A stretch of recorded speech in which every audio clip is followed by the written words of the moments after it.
Good afternoon, ladies and gentlemen. We're back with another live stream, another demanitized live stream. It's 21 o'clock here in Austria. It's time to get this thing going. After almost 2 weeks of no live streaming, man, big break. But yeah, it was kind of comfortable to make this kind of break. I feel like I'm regenerated and ready for another one.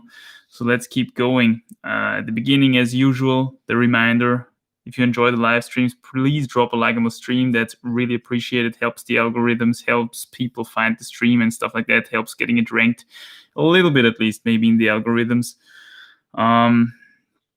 So how are you doing? How are you doing? What has happened in your life during the last couple of days, last 2 weeks, man? I gotta say, for me, it was pretty interesting. I've written down a couple of things here that I want to talk about at the beginning of the stream. Usually, before we start answering the first few questions, the big bad comeback battle plan is finished. Can you believe it? Can you believe it? Today I did the last session of I don't know how many. Looks like almost 100, but it's a little less than 100. I think it's about 60 or something. Sessions. Today was a cardio session actually that was still missing to complete this perfect week of training. We could tick all the boxes, which is something that I didn't manage to do for week number 8 and 9. But now, as I said, week number 10, we could do it actually. And it was kind of a struggle. It was kind of a hustle. So I couldn't really keep up with video making and stuff like that. So I hope that I can get back to that next week. But yeah, anyway, today, amazing cardio sessions, 5 amazing cardio session, 5 rounds around the property here. Really oxygenizing the body and everything. In terms of climbing, this training week went really well as well. 3 climbing sessions, 2 hangboard sessions.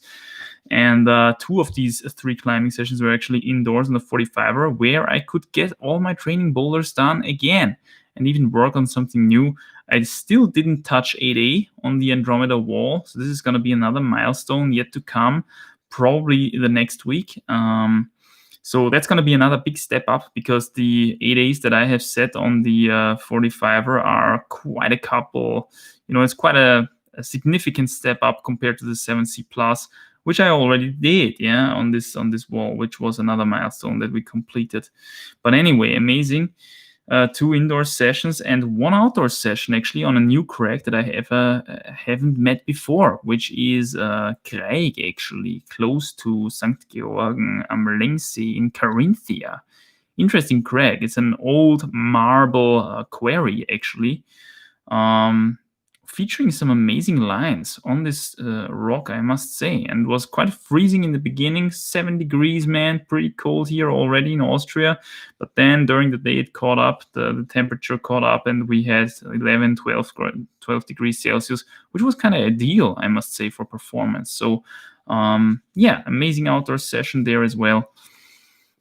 That was basically the story in terms of training, what we did in terms of climbing training, at least for this week. And then another milestone should be mentioned as well, which happened last Sunday, actually, where I didn't stream. And that is that I became 30 years old. Can you imagine? Manny the Monkey, 30 years old. Yeah. Interesting milestone there as well. I must say I don't really feel a whole lot different. It's quite interesting that I made it to this age. I'm quite happy about it. But yeah, interesting. 30 years old, had a little get together with the family and a friend and stuff. So really tiny, cozy party like that. But pretty cool that this happened as well, I must say. Today I also shaved, which was very interesting as well. I thought this has to be mentioned as well, in case you haven't noticed already. I'm looking like a tiny little boy now again. Another interesting happening.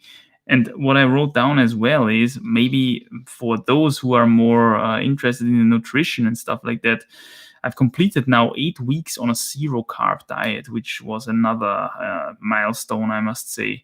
Very interesting stuff, man. The 0 carb diet, I mean, there is really something to this stuff. I'm not wondering anymore why so many people have tried it in the past. or very recently actually, and I've seen very good results with it. Yeah. Um, in terms of health, at least. Yeah. When it comes to athletic performance, I'm not so convinced yet. But yeah, in terms of just health output, health results, it's really amazing what happens if you just simply remove carbohydrates from your diet for a significant amount of time. Quite interesting, I must say. So how we'll continue the big bad comeback battle plan? This is another interesting point I thought that I want to talk about here.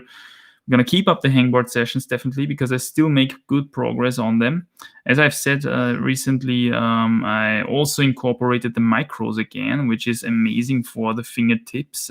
Getting the fingertips really hardened up, ready for outdoor bouldering, which already brings me to the next point that we're going to attack outdoor bouldering. So this is going to be something that's now around the corner already because it's so cold here in Austria already. I think it snowed already down to like 500 meters sea level or something like that.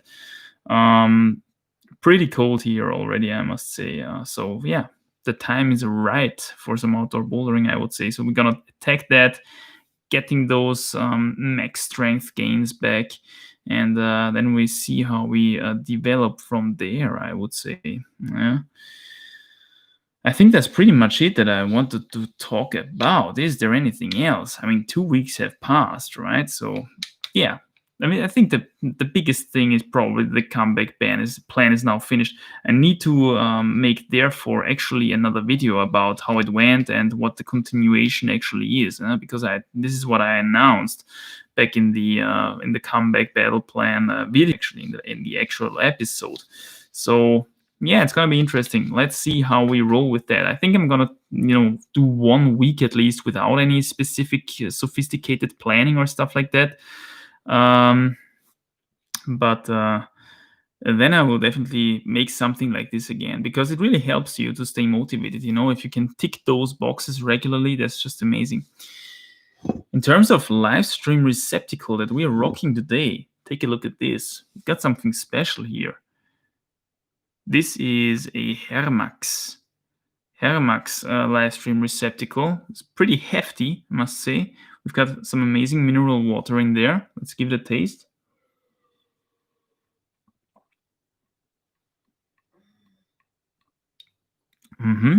Pretty nice. Hermax. Since 1999. Not a very old brewery, actually. In the vicinity of Hartmannsdorf, if I'm not mistaken, which is actually close to Gleisdorf. Yeah. So yeah, Styrian brewery there. Quite interesting stuff, I must say. How is the quality like? How is the video quality and audio quality like? Some feedback would be very appreciated, but I think since no people have complained so far, I would expect it's not so bad today, huh? So I would say let's start answering some questions. We're already 8 minutes into the stream, and we only had some small talk. It can't go on like that. Let's go to the stuff, to the real stuff. Paul B is back on the stream. Dude, you're always asking the conspiracy theory questions. I'm already curious to see what you're up today, huh? It's gonna be interesting again. Yo, Manny, nice to be here again, enjoying your streams. Yeah, I'm very glad that you enjoy them, man. That's very appreciated. I like doing them as well. Let's see where we end up today, huh? Paul B, again, already first question pre-stream. What do you think will happen after our live? Wow, that's an interesting one. So, after our live, I think I've talked about it actually in another stream already, I think. But this is a truth versus mindset problem that we have here, right? We cannot know for sure what's happening, so we have to ask ourselves the question: what is the best thing to believe, essentially? Yeah. So what is the most productive thing to believe? Which belief will make the best human out of us during the actual lifetime? Because that's what matters, right? How we behave now. I think one of the most toxic beliefs is actually that you will end up in some sort of paradise where everything is just beautiful and you're gonna have the most beautiful,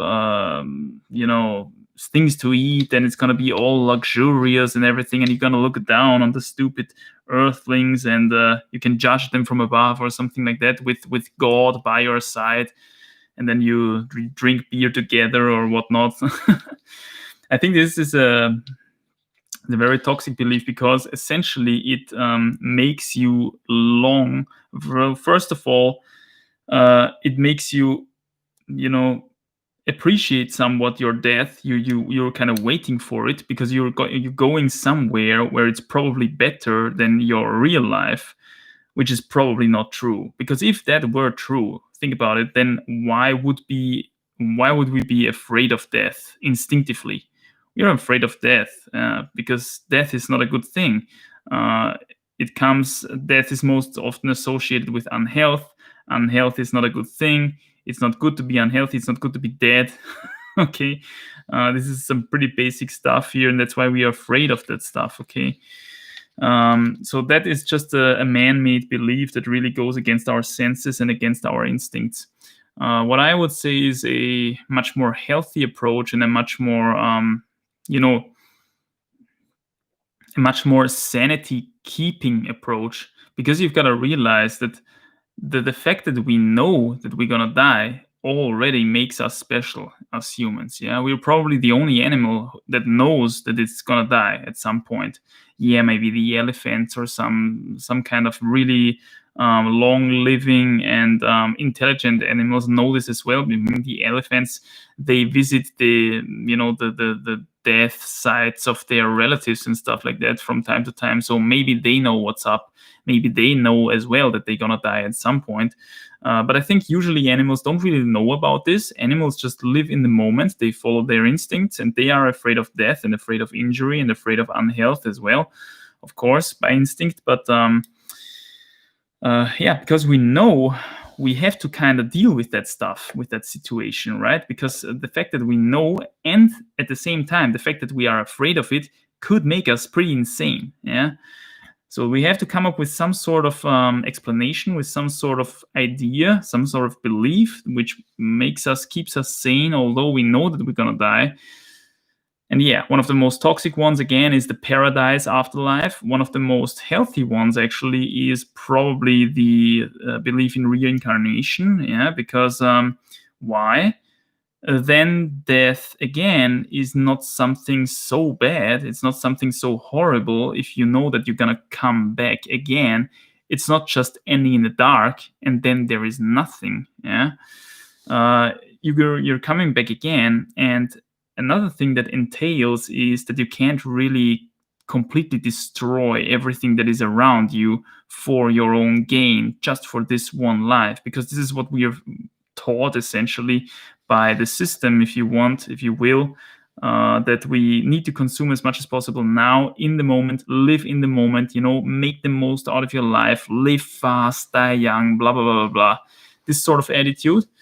We've been taught to do that because, that of course is very helpful for the system. It keeps the consumer mindset up, and it generates the most profit, obviously. Yeah. But it's not a very resource sparing, environmentally healthy, also relationship healthy, family healthy approach. Yeah. There, in all these regards, I would say the belief in reincarnation is actually a lot more healthy, because if you come back, you can't completely destroy what's around you, because you come back again and you're gonna to work with that stuff again. Yeah.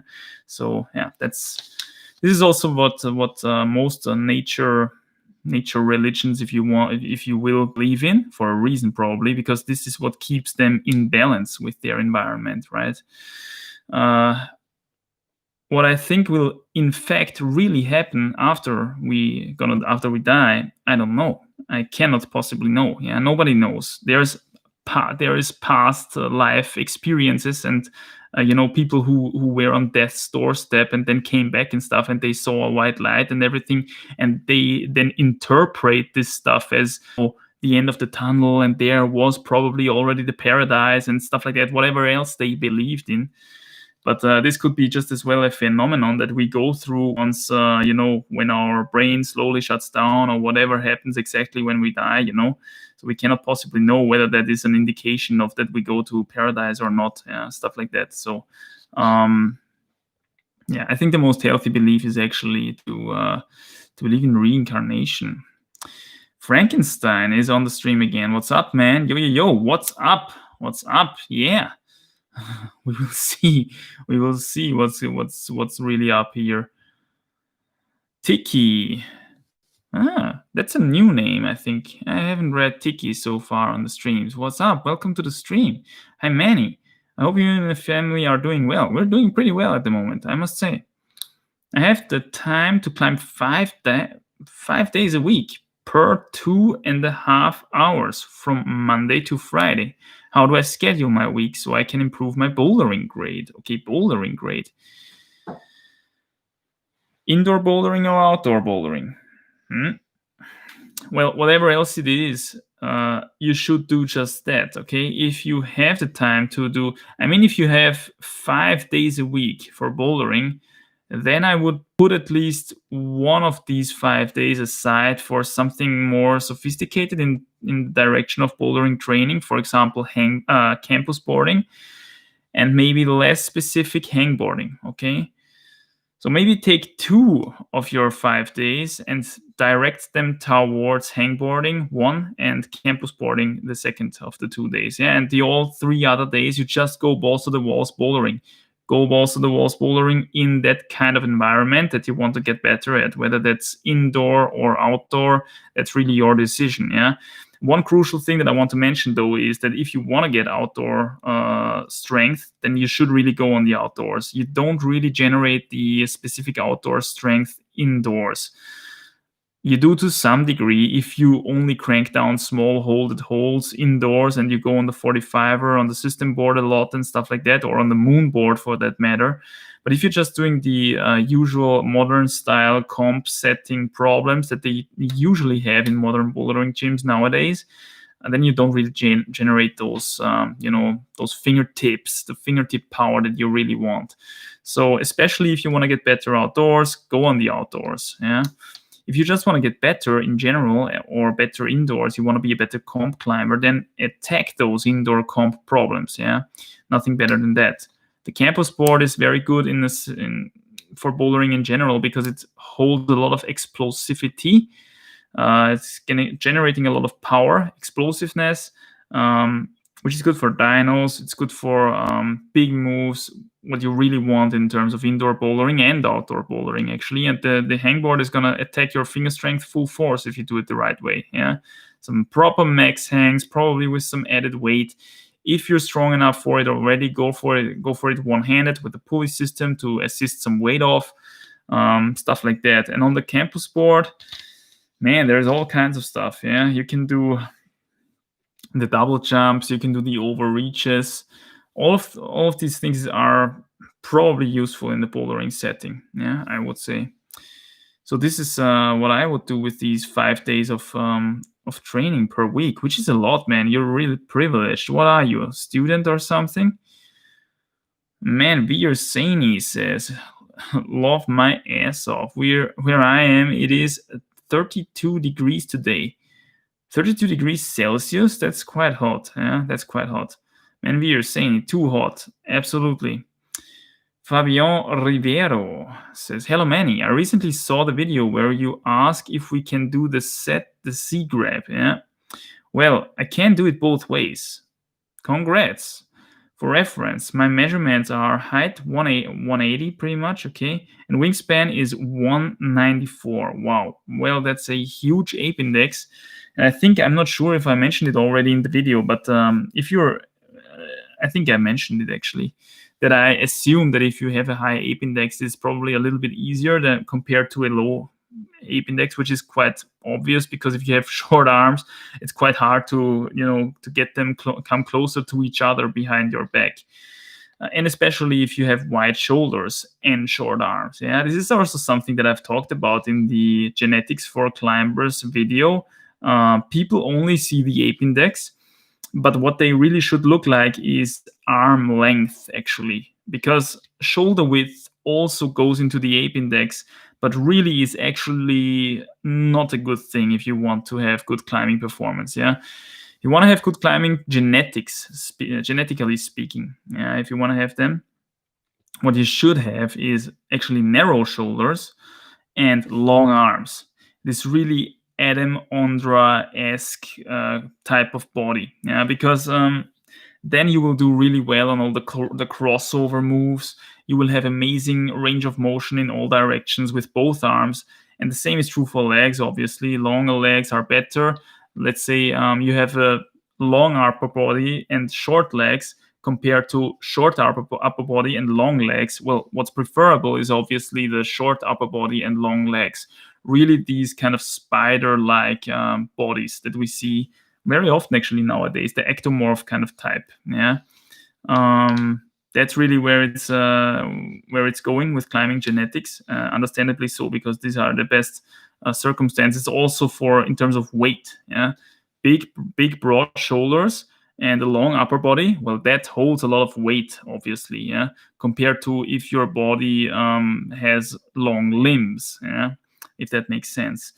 So yeah, interesting stuff. People should look in terms of ape index. They should look especially at arm length, not so much at the raw ape index number, because it can well be that you have super wide shoulders and short arms and still have a big ape index that way.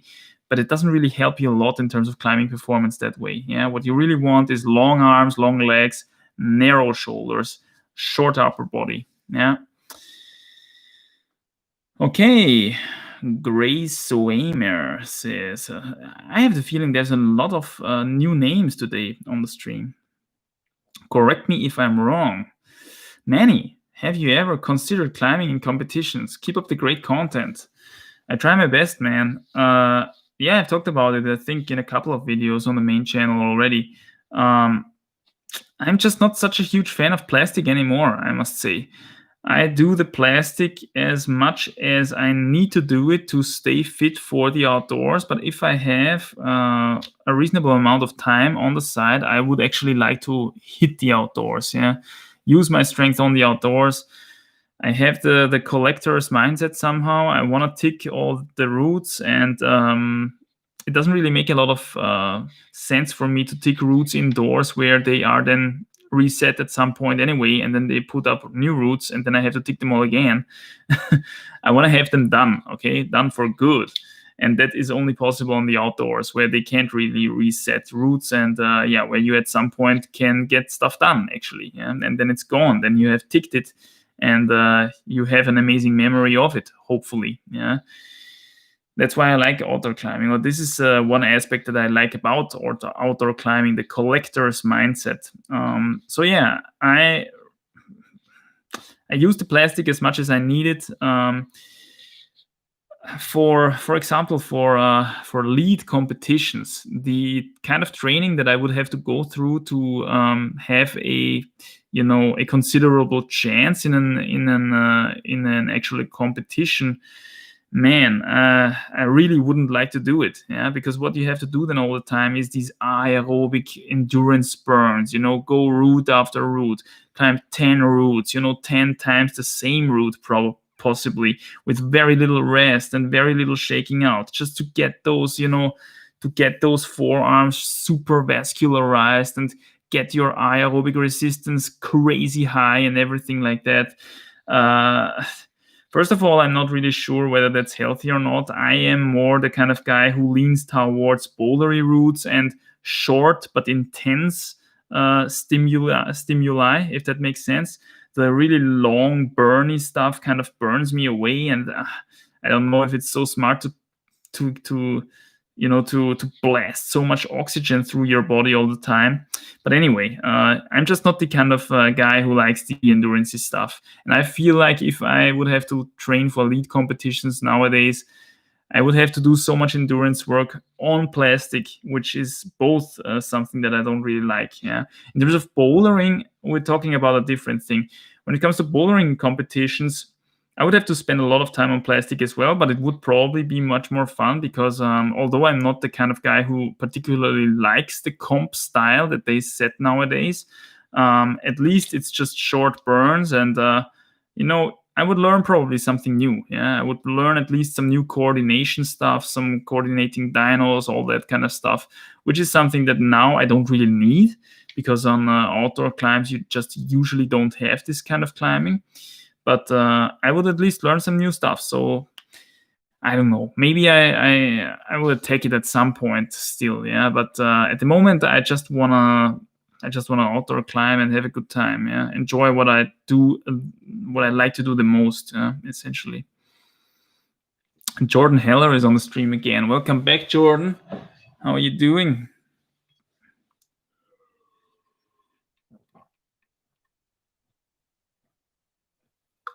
Man, I must say, the Hair Max live stream receptacle is pretty hefty. Yeah, it's. Do you hear that? This is some crazy stuff, man. About the micros, I noticed that when I was training pockets, the skin turned from baby fairy princess skin to really nice skin within a couple of days. Absolutely, my friend. I also have the feeling with training the micros, it's really not so much impacting your finger strength in the classical sense, in the classical thing that you would expect it. It is rather really just toughening up your fingers. It's toughening up your fingertips, first of all, and then it's toughening up the joint, the first joint that comes after your fingertip, because you usually have to crimp them like this, and it puts a lot of pressure there on this kind of joint, probably, and thereby it really toughens up every single one of these tissues to make them ready for really, really, really, really small holes, which you usually have on the outdoors, especially in outdoor bouldering, right? And I assume that this is somehow mimicking outdoor bouldering, and anything that's mimicking outdoor bouldering is amazing, probably, because outdoor bouldering is amazing, yeah, for max gains. So I try to kind of get back into the direction of outdoor bouldering that way, prepare my fingers that way, and then actually attack the outdoor bouldering, which is going to happen probably this week, yeah. So that should be interesting as well. The expected gains that come from outdoor bouldering, I have high expectations, obviously, because I did this already in the past, and outdoor bouldering just yielded amazing gains, yeah, in terms of max strength. I hope this occurs here in the kind of comeback setting that we are nowadays as well. Manveer Saini says, quality is dope. Amazing to hear. That's cool. Oh, and then we got some bot comments here, I think. Interesting. Philip R says, hey Manny, I've primarily been bouldering for the last 3 years and finally have ticked off my life goal of sending 8A V11. Congrats, bro. Strong. Since then, I've gotten more and more into sport climbing, all outdoors. 1 of 3. Dude, you're coming at me again with a super long comment. And for now, I send routes in the 7B/7B plus range, usually second go, sometimes on site, sometimes third go. The routes were in different styles, bouldery, homogeneous, endurance, also runouts. That's 2 of 3. So here's my question. What do you think is my limit grade for mini projects? Something I could send in a sophisticated session up to 3 to max sessions. 3 to 4 max sessions, okay. With okay, so let's say you're an 8A bowler, okay, which is assumable because you said you sent your first 8A recently. You should be able to send in 3 to maximum 4 sessions.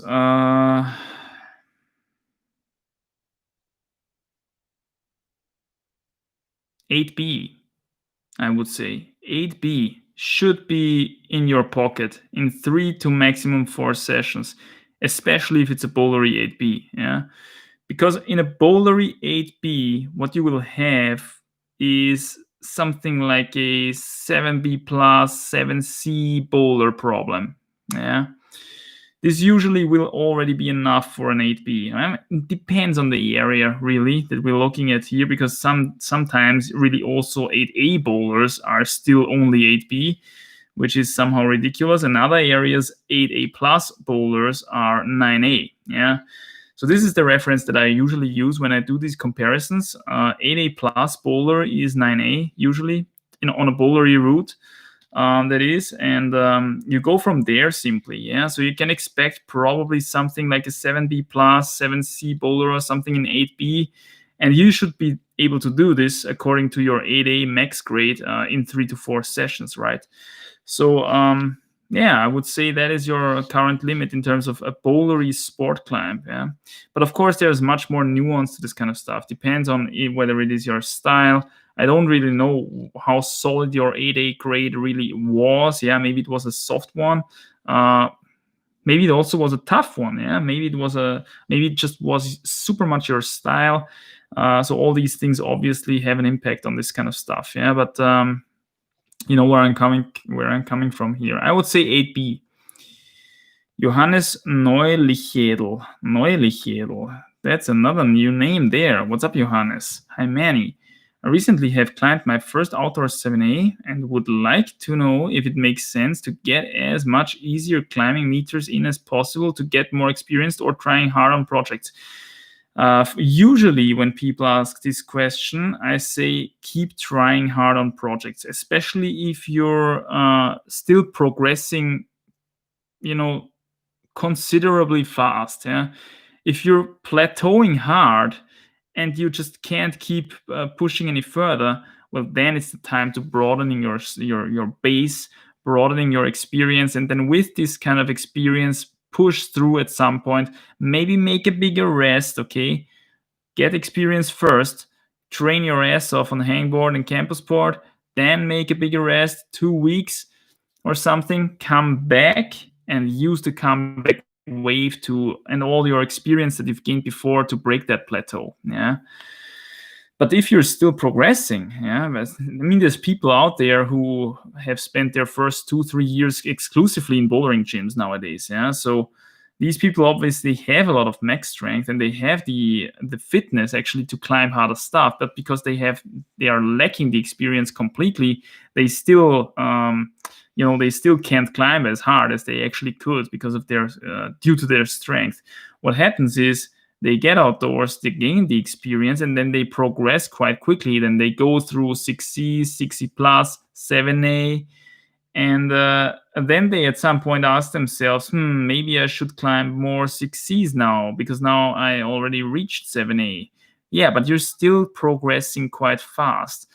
Use this upwards trend to your advantage and actually hit that 7A plus, hit that 7B, at least try it, okay?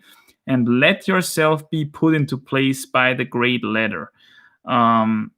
You will know when this occurs, because then you're going to plateau significantly. Your progress curve is going to slow down significantly. So maybe you're slowing down then at 7B, 7B plus, because you're a bouldery dude. You actually have the power to send routes like 7B if they are bouldery, right? And then you plateau there, and then you know where you stand, and then you just start broadening your experience, broadening your base, the base of your pyramid, okay? This is how I would approach it, Don't have great respect. Just because you have reached a new grade doesn't mean that you cannot already reach the next grade, Especially if you have a friend maybe who already projects that grade, who can give you beta, stuff like that. Usually people are afraid of routes because they look almost impossible for them if they look at them from the ground. They look a lot harder maybe than what they did previously. Yeah, well, obviously, because it is harder. Yeah, it is a new grade, but that doesn't mean that you have to be afraid of it. Doesn't mean that you have to have great respect. Great respect is something that hugely slows down the progression of people simply because they are afraid of checking out something new. Yeah, don't do that. Just go balls to the walls. Let yourself be put into place by the grade ladder. It's gonna do it anyway, and then you know where you stand and you have something to work with. Johannes Neulich offline says, possibly depends on how hard the 7A felt. Yeah, exactly. If you got to this 7A point quite fast, well, then keep riding the wave and go even further. if that's already super limit and you've plateaued hard and now you got a little bit of a success event, you got that first 7A out of after 10 6C pluses already or something, well, then broadening your base could actually be helpful. Yeah. Elia Favero says, "Hi Manny, got a question. That's great. I am here. I want to answer questions. I am 185 meters tall and weigh around 75 kilograms. That's actually pretty good. Compared to the typical climber body, I have bigger, heavier legs. Yeah, okay. Any recommendation to lose those unused muscles?" First of all, I want to say that 75 kilograms for 185 is pretty good. Yeah. I mean, you could get lower, maybe in the 70s, higher 60s or something with that, but then you will already be pretty much super lean. So for the let's say for the usual climber guy, this is already quite good. For the super top high end elite competition dude, well, you would have to shred yourself down even more probably. Yeah, but just to give a bit of context here, having bigger legs is a pain in the ass. Yeah, is a pain in the ass. I know how that feels. I have them myself. What I can say and what really works is doing a late night evening run before performance sessions. Okay, before significant output sessions. So let's say you want to attack your project in 2 days. Well, what you're going to do is on today you're going to train, then you do a rest day, then you do an evening meal, and after that evening meal, you're going to do an evening run of about 30 minutes or so ish. Especially if you're not used to running. Yeah, if you're not used to running, this is going to work really well. If you're used to running, then it might be that you have to go longer than 30 minutes, maybe 45 minutes or even 60 minutes or something like that. Yeah, because then you already store so much energy in your legs that it takes quite a bit of mileage until that stored energy is actually burned off. If you're not used to running, though, like I usually am, 30 minutes is enough to empty those glycogen stores. Yeah. And then you do forefoot running. Yeah, that's also quite crucial because you want to attack those calves as well. You want to empty those calves out as well. What's going to happen is your legs are going to be significantly lighter the next day. This depending, again, on how much energy you actually store in your legs and all the water this kind of energy pulls into your legs. This can be up to 1 kilo, okay, that you're going to lose. You're going to see it on the scale next day. And then it obviously is a lot better to climb with those missing calories in your legs. Now, will you replenish those calories at some point? Of course. Yeah? The next day, the next meal that you eat, you're probably going to replenish it. That's why you should hit your next climbing sessions as soon after this evening run event as possible. That's also why you should do it after your evening meal, yeah? Because then afterwards your body doesn't get the chance anymore to replenish those glycogen stores. So this is how you apply this kind of strategy. To make them smaller and lighter long term is impossible, in my experience. If you have bigger legs, genetically speaking, well, you can't change your genetics.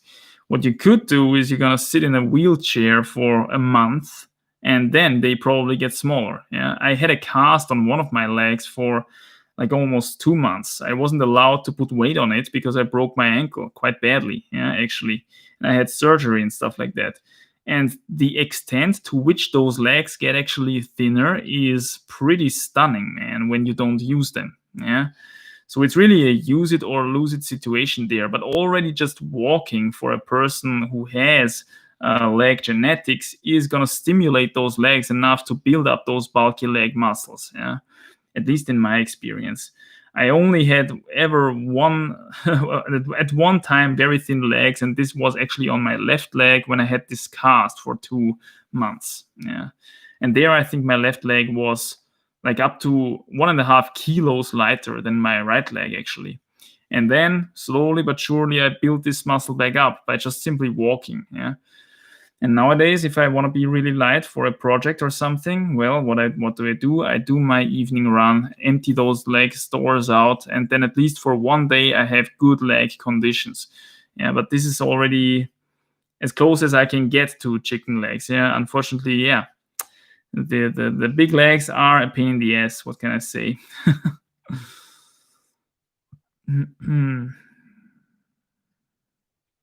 Solid G has a question. Another name that I think I haven't read so far on the stream.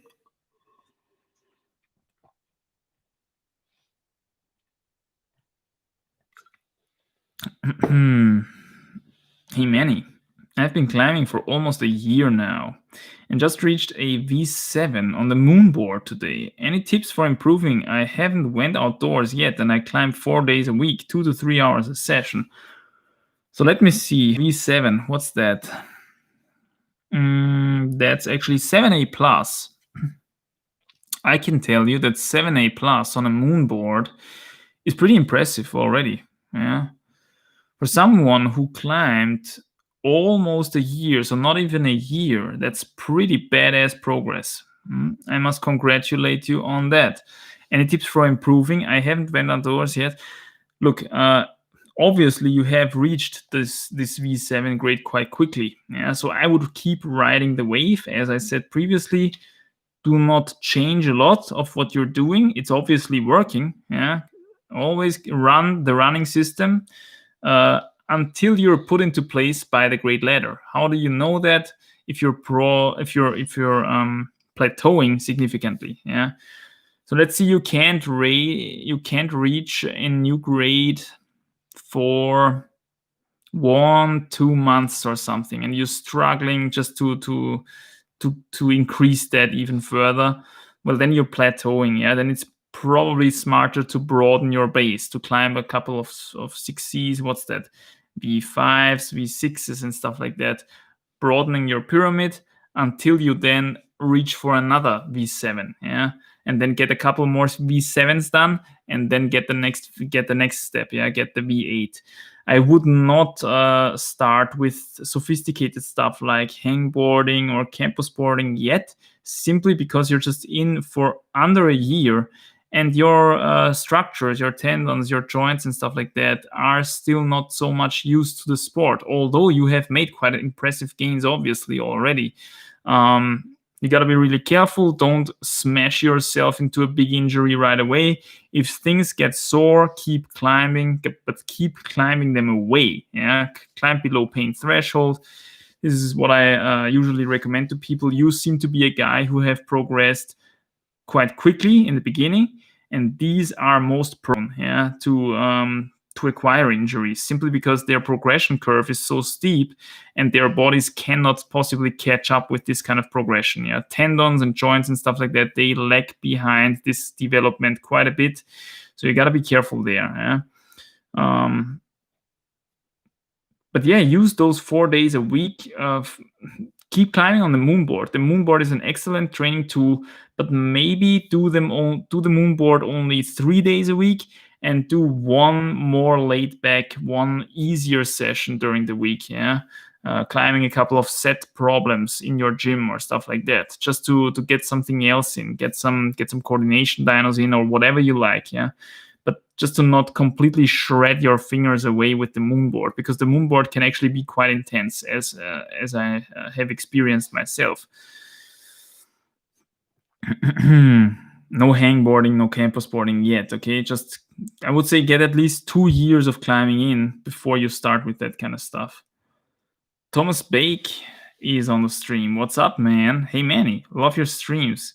Is it necessary to stretch after climbing? It seems to be a trend here in Germany, but there is also a lot of debate. Cheers. I only stretch before climbing, and the only thing that I really stretch are the hips and legs. As you have seen in my stretching routines, I've made tons of videos on my stretching routine on the main channel. It hasn't really changed ever since. I train both the splits, the side split and the front split in both on both sides. These are my main flexes, my main stretching exercises.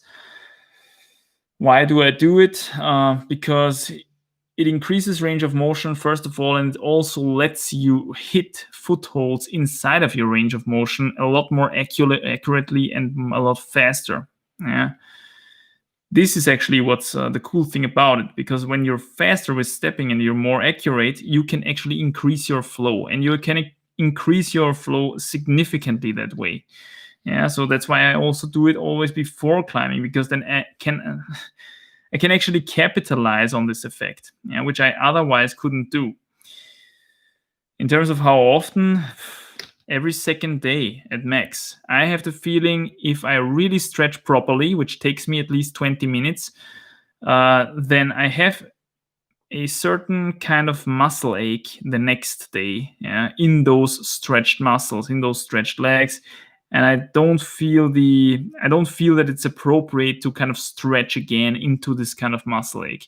I would rather do a rest day when it comes to stretching then, and stretch again the next day. And this is quite fitting for a climbing regimen, right? When you climb every second day, you just simply always do before you climbing a stretching session.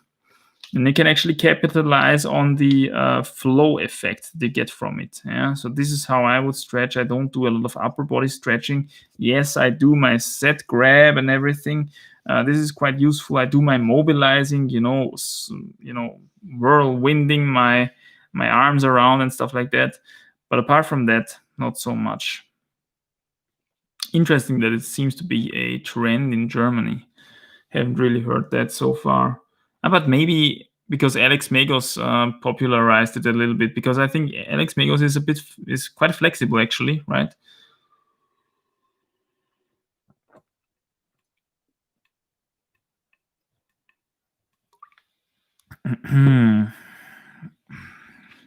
Paul B is there again. Thanks for always answering extensively. Another question. Do you look at your poop shit, check how your digestion is going? Yes, actually I do. I mean, who doesn't? Who doesn't? Is there anyone out there who doesn't? Yeah, probably there is. What's interesting in that context is that I remember back in the day, toilets were different. I don't know if you have noticed this as well, but back in the day, you always had this kind of table stuff, in the toilet, where your poop would then lie there for you to examine it, right?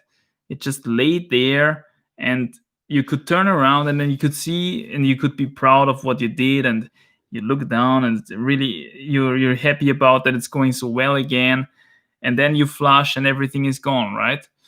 So nowadays you can't do this anymore, because nowadays toilets are different. I don't know how you guys think about that, where you live, how the toilet trends are going where you live.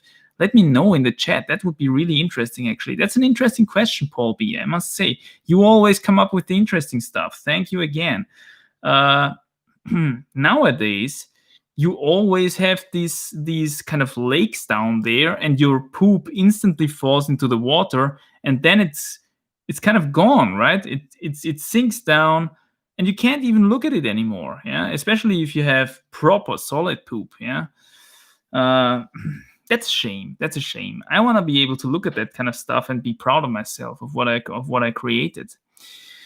So toilets in that regard have changed, and not to the better, I must say, not to the better. Maybe this is another conspiracy theory that we should follow a little bit. What if the system wants us to lose control over the poops that we create by, making these kind of strange toilets, and now we cannot analyze our digestive health anymore, and this in the end leads us down down the way of unhealth and unhappiness and stuff like that.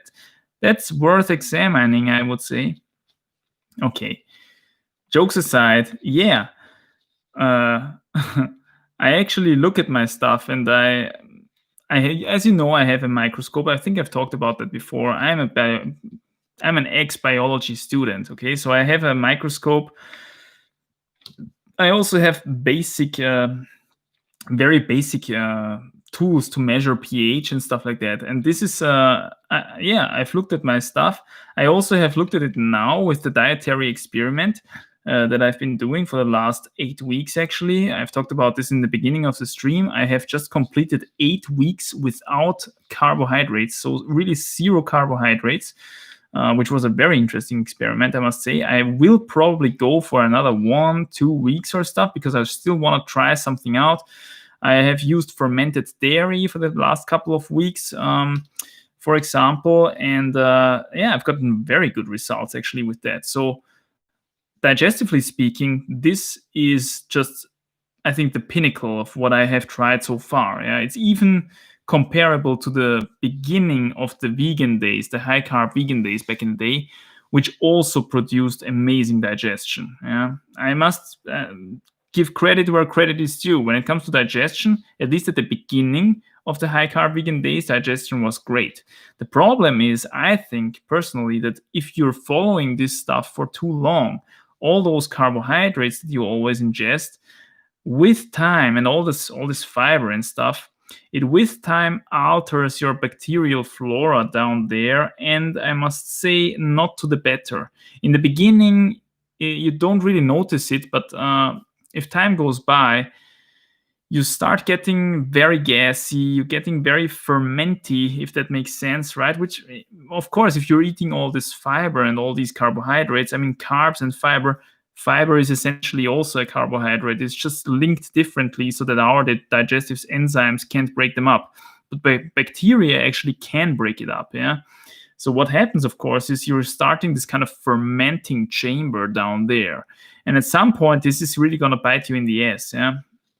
So also, if you're ingesting a lot of carbohydrates all the time, you're setting yourself up for non-ideal bacterial growth. You're also setting yourself up for the growth of yeasts and all that kind of stuff, which are usually a natural symbiont in our digestive tract. But if they grow out of proportion, if they grow out of control, they can actually be problematic.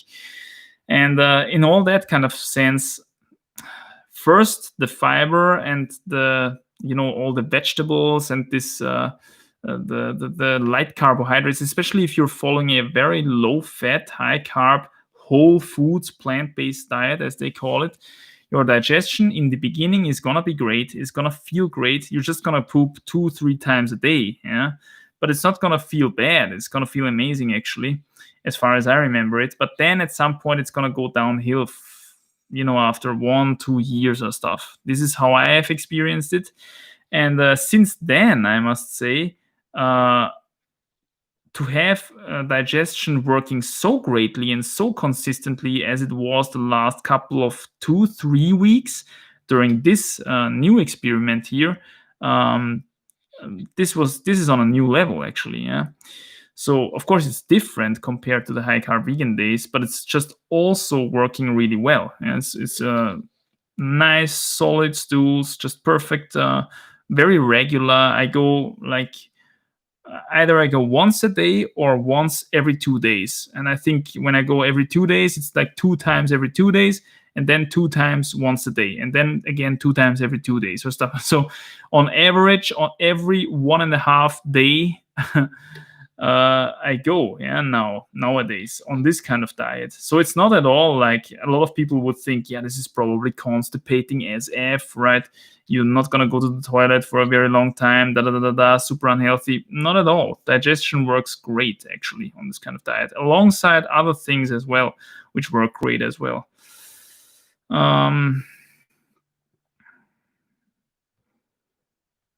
In terms of acidity, by the way, poops now are quite alkaline compared to the vegan days, where I think, although I back then didn't really measure poop pH, I think back then they were a lot more acidic, because this is what happens if you eat a lot of carbohydrates and fiber. Again, the fermentation processes, they create these kind of acids, and poop then gets a lot more acidic, I think. So now it's quite a bit alkaline. I think pH 9 or something, yeah. Unfortunately, I didn't measure pH back in the vegan days. That would have been really interesting. But I suppose it's has been much more acidic back then. And what I found out as well during my research is that in a lot of irritable bowel syndrome stuff and Crohn's disease and all that kind of stuff, poop is usually acidic, very acidic actually. Yeah, so I suppose that just judging from the acidity of my poop nowadays, that I'm moving a little bit more towards a healthy direction compared to back then. Yeah. This is what I can say. Yeah, of course I look at it because I'm a freaking biologist. I'm super interested in health. Yeah, and I think that there is really something to the saying that all diseases start in the gut. And maybe you have already heard this as well, but it makes a lot of sense because our gut is super vascularized. There's so much blood vessels, so much systematic blood flow there. There is so many neurological stuff going on there, so many nerves. Yeah. So the gut is really, it seems to be our second brain. And it also super well connected to the brain actually via the vagus nerve. Yeah. So it's a huge nerve there. We know this. If we not feel well, digestively speaking, we are in an unhappy mood. Yeah, this can really trigger depression and all sorts of issues when it comes to psychological issues. Yeah. So in my opinion, if you would be a good psychotherapist, what you would look at least as well is the gut. Yeah. Does this person have gut problems? If they are chronically depressed, maybe this can go up to suicide attempts and stuff like that. Yeah, I'm totally sure. So all diseases, including psychological diseases, probably start in the gut. And how can we influence our gut? Well, with what we eat, obviously. Yeah. This is why I'm such a big proponent of. This is why I'm so interested in diet in the first place, because I think it is our number one tool actually to treat a lot of stuff and to keep up good health. And this is why I do all my experiments. I want to see what happens if I leave that out? What happens if I leave that out? What happens if I leave that out?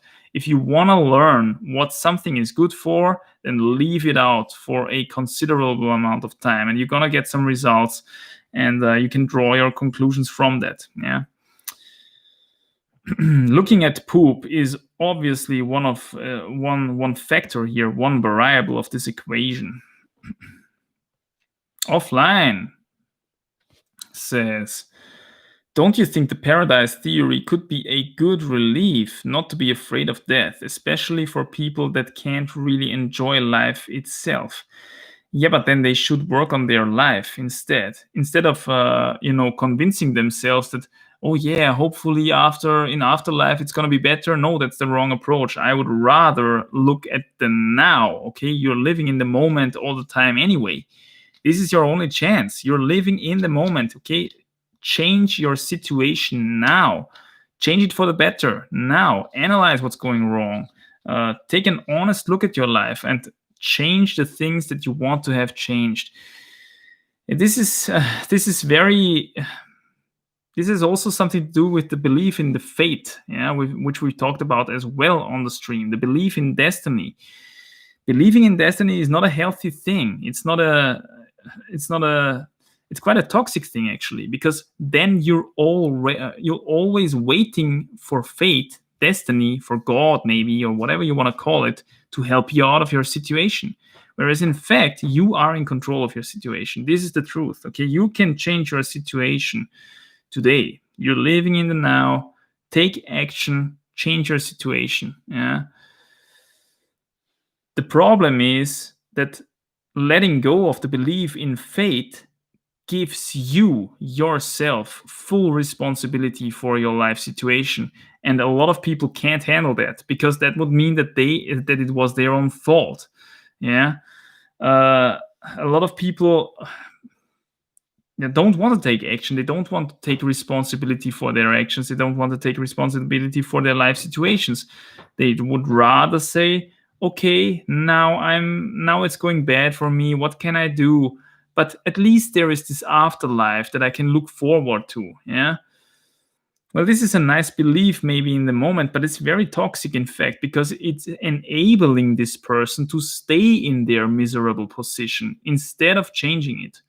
Yeah, what they should believe rather is that there is no afterlife and that it's gone forever. Yeah, that their life, once they die, it's gone forever, and this is their only chance. Let's go. Let's make this a better situation. Let's change the things that I need to change. Yeah, kind of in this direction. Does that make sense? I feel like from a truth versus mindset perspective, this makes a lot of sense. Yeah.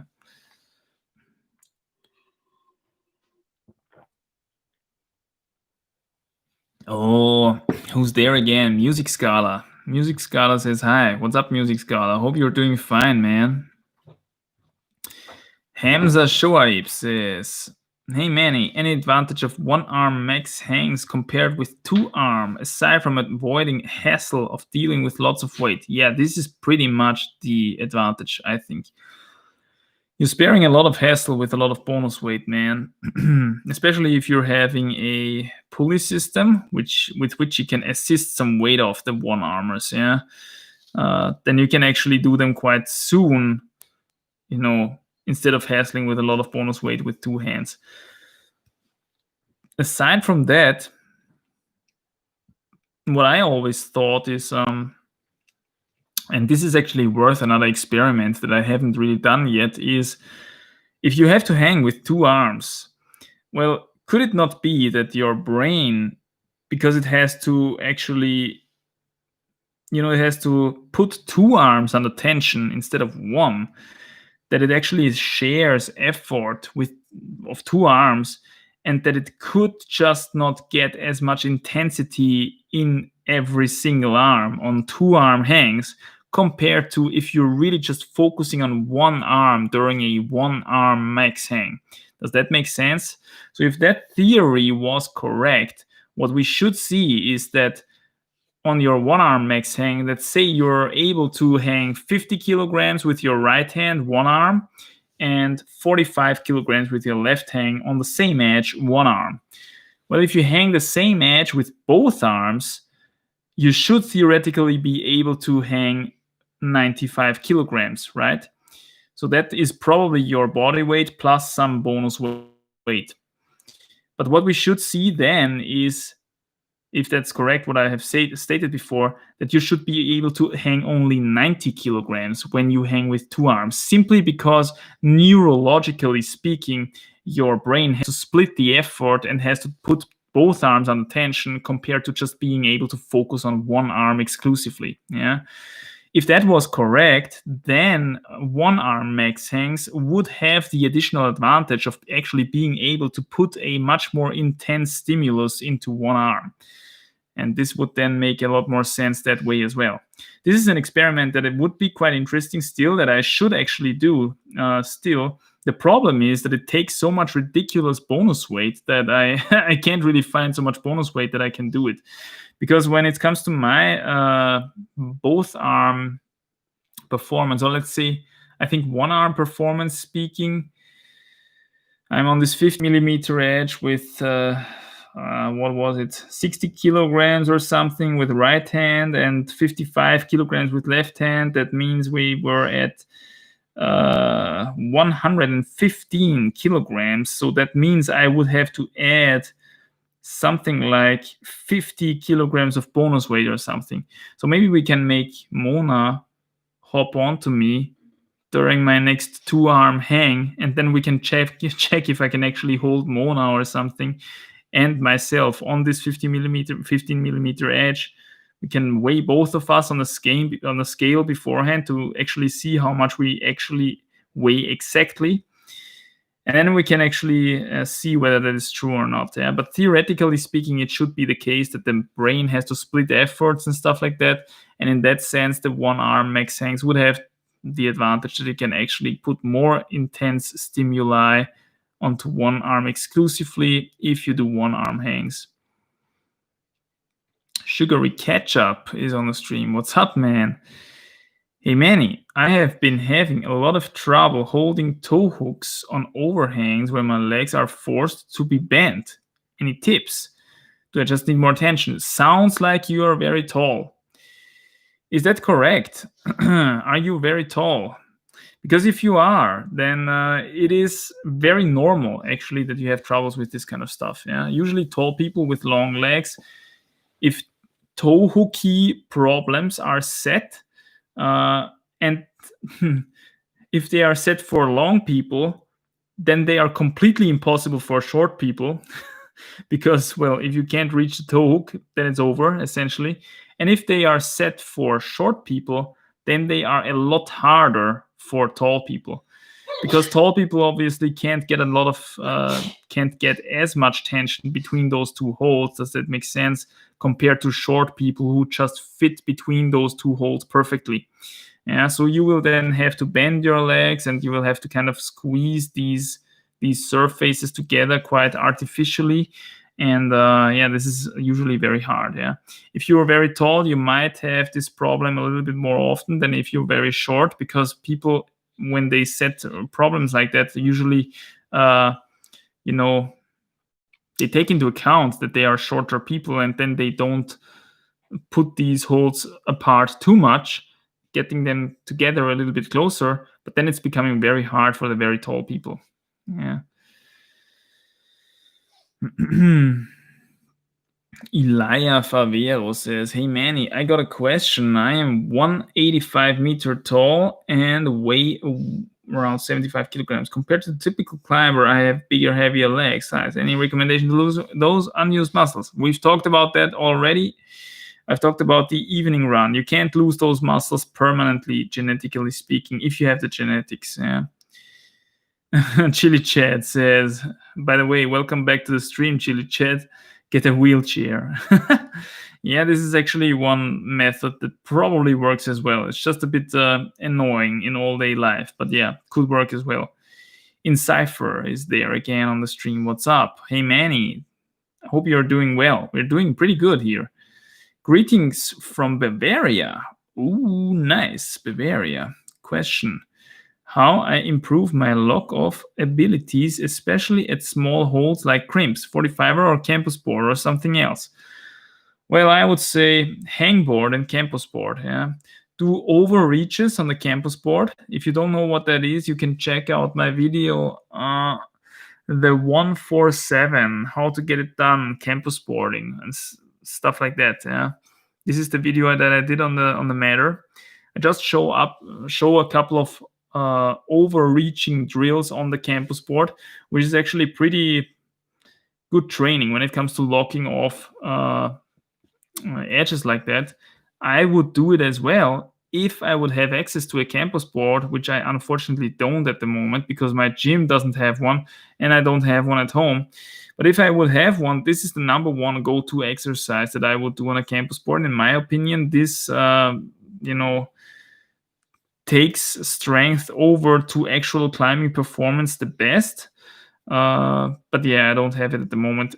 On the hangboard, what you can do is obviously, which is something that I'm always training nowadays on the hangboard, you just simply get a small edge, get a pulley system, and then you do one controlled one armor on that edge with as much assisting weight as you need. Yeah? And then don't forget to add the negative as well. Go down again as well. And this way you're recruiting those muscles at all different angles of the lock-off. Yeah? Getting your lock-off strength in, but not on a useless jog, on a useless bar, but on an actual edge, which I think carries over into climbing performance a lot better compared to if you would train one armors on a jog or on a bar. Yeah. So these are my tips here: overreaches on the campus board or assisted one armors on the hangboard on small edges. Ref says, "Do you think 4x4 is a good choice when climbing outside is not possible?" Yeah. 4x4s will hit your power endurance quite intensely. And power endurance is something that you need on almost all outdoor climbs, including actually longer boulder problems. Okay, so you can't go very wrong with 4x4s. Just like you can't go very wrong with training max strength, right? You can go a little bit wrong with training aerobic endurance for bouldering, for example. That's pretty much useless for bouldering. Aerobic endurance is only useless for climbing, for route climbing, that is outdoors. And also there only for climbs which actually contain rests, which allow you to shake out and where you have to actually shake some pump away. Yeah, other than that, it's not really necessary. Solid G, hey Manny, I have been climbing. Any tips for improving? I haven't went outdoors yet. We answered that one as well already. Manveer Saini says, yeah, I struggle with long pumpy routes, so I went back to the gym, and it's something I realized it might be necessary to train with a bunch of moves back to back. I think that was the question from before, right?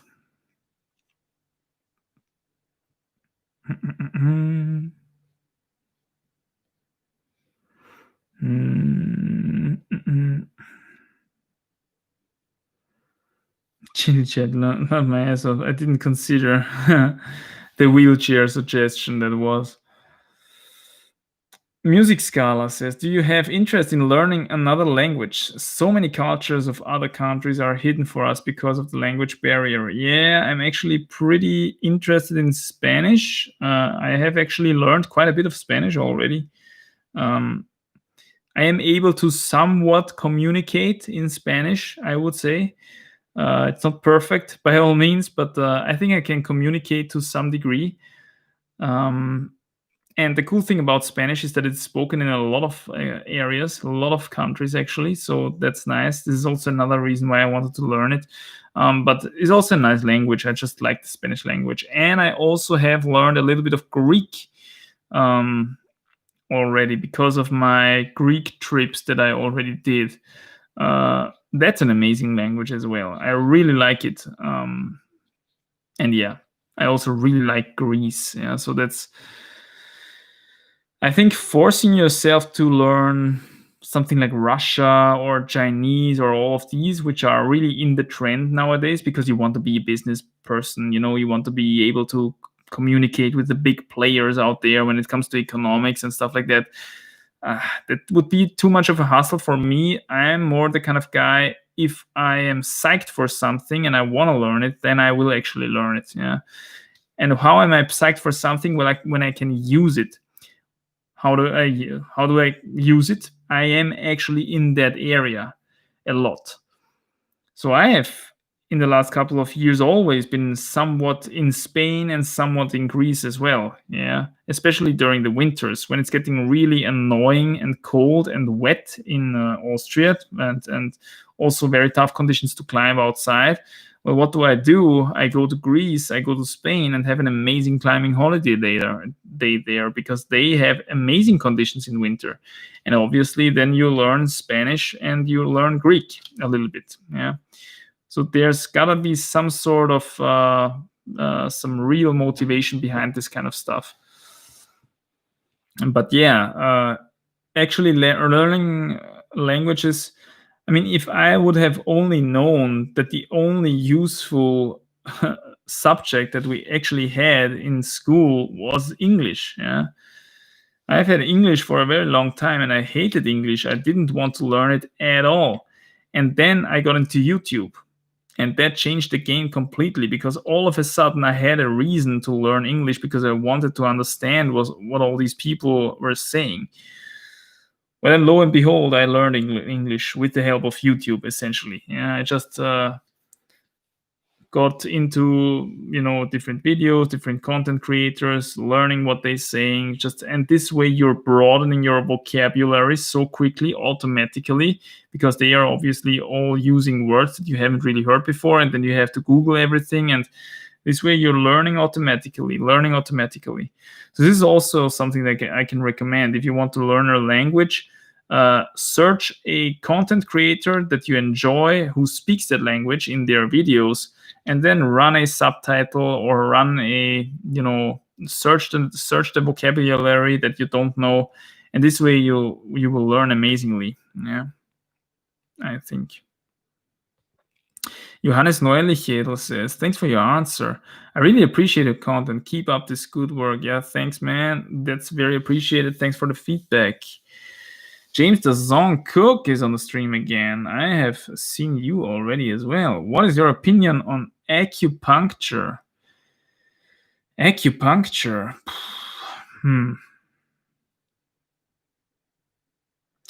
I think, to be honest, I don't believe that acupuncture really goes to the root of your problem. Yeah. Whatever it is that you may treat with acupuncture, I feel that's just an instinct of mine. Yeah. But I feel that just by putting a needle under your skin, um, to then really heal something for good, some sort of imbalance that you might have in your muscles, or maybe you're nervous, you're kind of you're having these psychological problems, maybe you're having sleep problems, whatever it may be. Yeah, and whatever reason, for whatever reasons people go to acupuncture, I don't even know. Why go people to acupuncture, Mona? Do you know? Can you give some examples? For everything. She says for everything. Yeah. And that already, then it sparks my interest already, because then I think, okay, that sounds like a very profitable thing. Then you have obviously a solution for everything out there, right?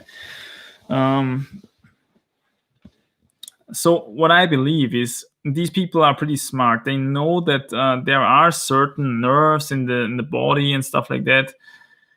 And for sleep problems, you may hit that nerve and it's gonna help a little bit. Or for, maybe you have back pain, then there is this nerve and this gonna help a bit. But will all these treatments get rid of the problem for good? Really heal it? I don't believe it. Yeah. I think that if you really want to heal a problem and get rid of it, then you have to heal from the inside out.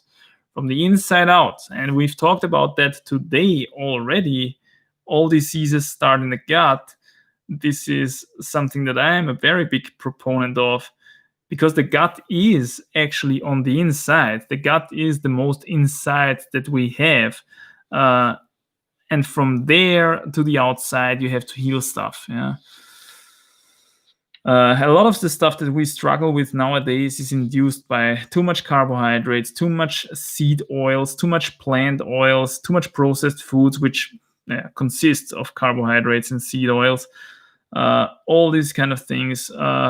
Dysbiosis in the gut, which again comes probably from too much fiber, too much carbohydrates. All these things are very often very effective levers to grab on and try to move them around a bit, and a lot of stuff will actually improve that way. Yeah, could be that you can, but then it's kind of like a pain pill. Yeah, you can also take a pain pill against back pain, and it goes away for a day maybe, or for a couple of hours. And I would expect acupuncture to work in a similar way, but to really get rid of a problem, I doubt it. Elia Favero says, thanks a lot for the advice. No problem, man. I'm glad you appreciate it. I'll go get myself a wheelchair. This is my first live stream and I'm really enjoying it. Keep it up. Amazing to hear. Yeah. Let's see here. Jules Grommer says, another name that I haven't read so far, I think. Have you ever thought about reviewing different training plans, like Lattice Light, for example? There are more out there, I know, but no way to compare. There's many out there, probably. A lot of people try to make money with their climbing plans and professional coaching and whatnot.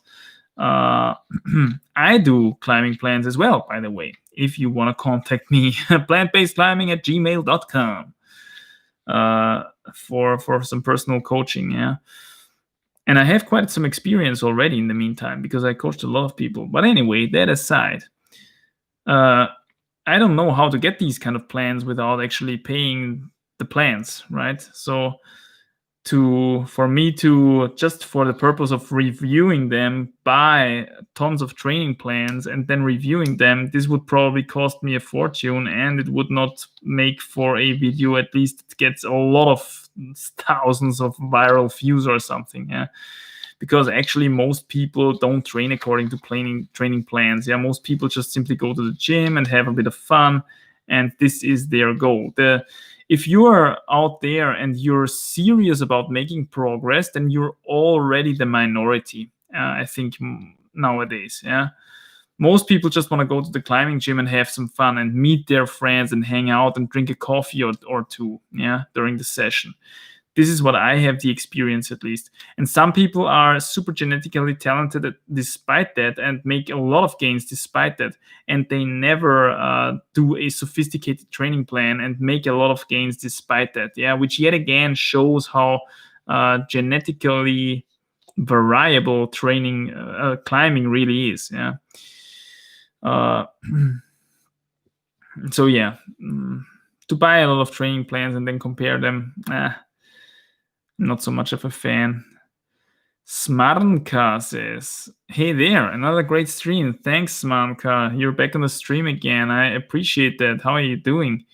There are actually 3 different types of toilets. Oh, there's a toilet specialist. The one you described is a German one. Ah, okay. Thanks for enlightening me on that. Encipher says, I prefer the the water-based toilets. Does not stink that much. And by the way, even before the step toilets, there we had this pit toilets, Plumpsklo. Yeah, true. In a Plumpsklo, obviously you have no chance of analyzing your stuff as well, which is not a good thing in my opinion. Old bad ammoniac smell times. Yeah, absolutely. Absolutely. Paul B says, I'm also checking it, of course. However, I think nowadays a lot of people are not interested in this kind of stuff, especially the younger generation. And I'm also from Austria and recognize the same thing with the toilets. Yeah, the toilets are changing, aren't they? Regarding Tony Heller, why he says the climate activists and sea agenda both want no plane travel going on. What's the benefit of no plane traveling? I don't know. I don't see why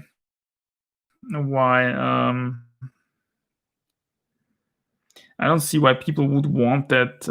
Especially what I could imagine is that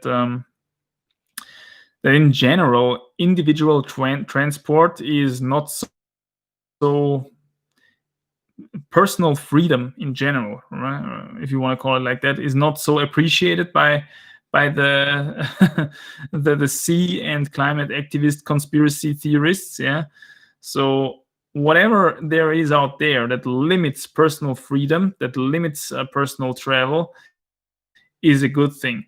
In that way, you could say that electric cars, for example, they limit your personal freedom a lot more than fossil fuel powered cars. Why? Because first of all, their batteries, they don't have as much mileage of reach compared to a full fossil fuel tank. And charging those batteries actually takes quite a lot of time. Yeah? Charging a battery takes like 30 minutes or something on a boost charger. If you really want to charge it full, then you have to wait like 2-3 hours or something. And then you get another 400 kilometers or something, while the guy with the fossil fuel tanks up in, I don't know, 3 minutes and gets 1,000 kilometers with that. Yeah. So in personal freedom and freedom of travel and stuff like that, there is quite a significant difference there. The question is, what's the purpose of, limiting personal freedom, limiting travel? Yeah, we could discuss about that quite a bit, but it seems like it's going into this direction. Yeah, personal freedom will be more limited in the future than it was in the past. And what are their excuses to execute this? Well, it's going to be the big C, and it's going to be something like climate change and stuff like that. Yeah, definitely.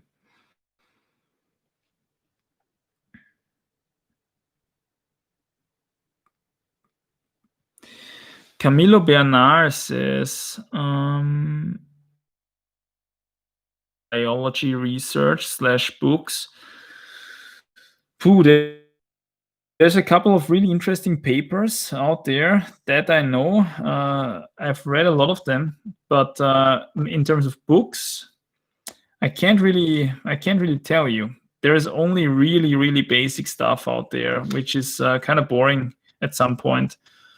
There is good stuff about fasting out there. There is good stuff about stomach acidity, for example, which is hugely important and probably a huge topic actually, in fact, today nowadays, because a lot of people have a lot less of an acidic stomach than they should probably have, which again has something to do with diet and stuff. But this is all very basic stuff. What's very recommended in general when it comes to nutrition in terms of a health perspective, not in terms of a performance perspective. In terms of a performance perspective, I would very much recommend Sports Nutrition, which is a book that I showed already in a couple of videos on the main channel. I think for example, in the pre and post-workout meals and their effects, which is a video that I did a month ago or 2 months ago or something. There I showed this book. It really goes into detail how energy is actually created in the body in the form of ATP, adenosine triphosphate, and how different fuels, how different macros are actually used to create this fuel. Yeah. Because it is, of course, a difference whether you create ATP from fat, whether you create it from carbs, whether you create it from protein, which is just as well possible. Yeah. It's created in your mitochondria and via different pathways. And yeah, what's interesting there is obviously these can change. Yeah, whether you're depending on how adapted you are to a certain fuel, whether you're fat adapted, whether you're carb adapted, and stuff like that. So this is really interesting in terms of performance. When it comes to actual health, a very good book, very simple, but very good book. And just looking at health outcomes, really, not really on more sophisticated stuff like what nutrients are involved, what vitamins are involved. Just looking at pure health outcomes, I would look at Nutrition and Physical Degeneration by Weston A. Price, actually. Super interesting book. The guy did a lot of journeys to naturally living tribal societies out there on very different geographical entities. Yeah. Back in a time when a lot of these people actually still existed and still lived according to their natural lifestyle, which is unfortunately nowadays very rare, because even if these people still exist, they have already occupied quote unquote, yeah, which is consuming grains, consuming alcohol, and all that kind of stuff, yeah, which of course has very similar effects on their bodies as they have on our bodies. Yeah. Now, of course, these people are coming from a time where they did not do that, and Weston A. Price was so fortunate to live in a time where the white colonialism was still just hitting these areas, and there was usually there was a tribal population which has already been engulfed by whites, and there he could see the degeneration of their bodies, the tooth decay and everything already going on. And then there was a significant population which still lived in their natural environment and still lived according to their traditional habits. And what he saw was usually that these people had excellent health. Yeah, they were free of all the degenerative diseases that we suffer nowadays in this civilization, which probably has something to do most often with diet, yeah, because diet is the biggest contact that we have with our environment, alongside with the water we drink and alongside the air we breathe, obviously. But diet has also a huge contact surface area that we have with it, yeah, because if we would line out our gut, it's 5 football fields or something like that, I don't know. So we've got a huge contact surface area down there, and we take food and put it into contact with that.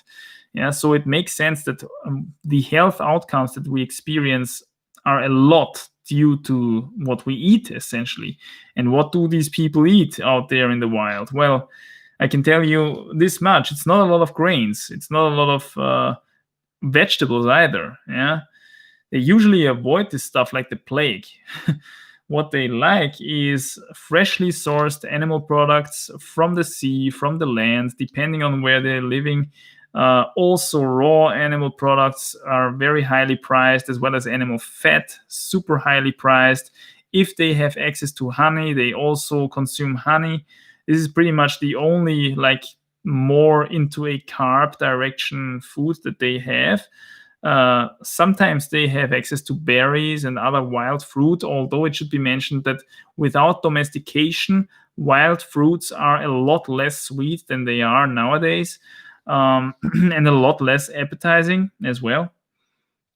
So, yeah, this has to be taken into consideration as well. Yeah, we have undergone a huge domestication process of different plants and fruits. Yeah, a banana, like we know it nowadays, does not exist in the wild. It does not exist simply. But anyway, yeah, this is what they eat, and this produces very good health outcomes. Yeah, so and these people get very old as well. So to assume that these people, just because they live wild lifestyles, are all dying in their 30s is wrong. What they have is a greater child mortality, simply because their children are exposed to the rough forces of nature from the very beginning on, from very early on. And they have to fight tough fights to make it into adulthood. But once they arrive there, they actually have very good health outcomes. And unless they break a leg or have some other severe accident, which is, of course, very well possible if you live in the wild and live a very harsh lifestyle, well, then you're actually going to live into very old age. Yeah. But all of these factors, child mortality and accidents and stuff like that, they play into,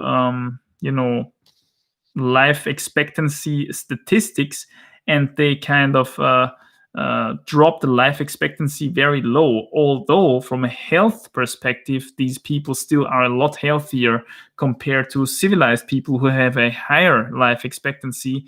But basically, civilized people start dying in their 30s, in their 40s, yeah, because of their lifestyles. Whereas these people, they are thriving until their 50s, 60s, depending on how long they make it without breaking a leg, yeah, essentially. And still, also the very old population of these people is excruciatingly happy. They sing their songs around the fires and stuff like that. So, good book. Yeah, just read it to get a perspective on, get an idea of how humans probably are supposed to live and how they are supposed to eat, and also learn a lot about stuff like tooth decay, tuberculosis, vitamin C deficiency, and whatnot. All these interesting theories that we nowadays have about health, and how those tribal communities, saw these things and treated them and avoided them actually very, very successfully. Yeah.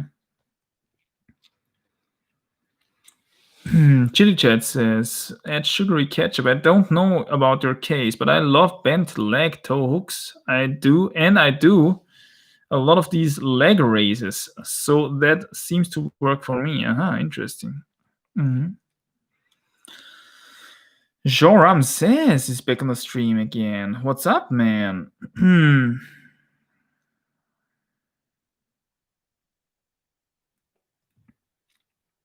Hi, Manny. Just wondering if you're practicing other sports than climbing in the mountains. In the mountains?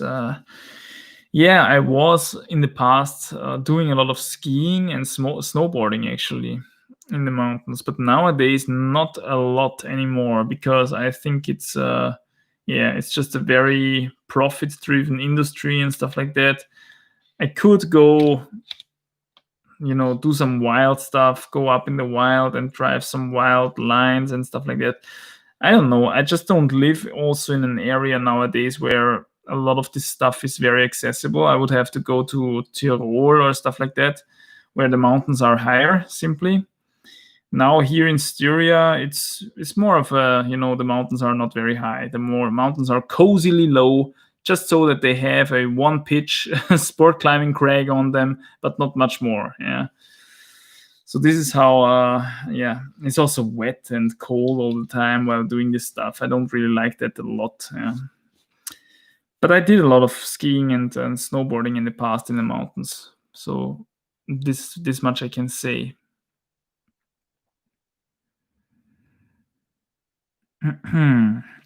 Pickle Rick says, "What's up, Pickle Rick? New name on the stream again. Hey Manny, great to see you. Great to see you, Pickle Rick. Chili chat. Yes, happens on me. I'm stronger on one arm. Interesting. So that's a comment on the 2-arm versus 1-arm strength, uh, proposing that the brain actually does split up effort in tensing those 2 arms on a 2-arm hang, and when you do a 1-arm hang, then you get more intensity on the 1 arm compared to the same weight on 2 arms. Joram says on the 2 versus 1 arm training, I think that this is also not the exact same muscles utilized. True, yeah, it's not the exact same muscles, because on a 1 arm hang, you're actually able to pronate your arm down into this direction, right? I think it's called pronation. Correct me if I'm wrong. Whereas as a 2-arm hang, you actually have to stay parallel to the hangboard all the time, all the way up, right?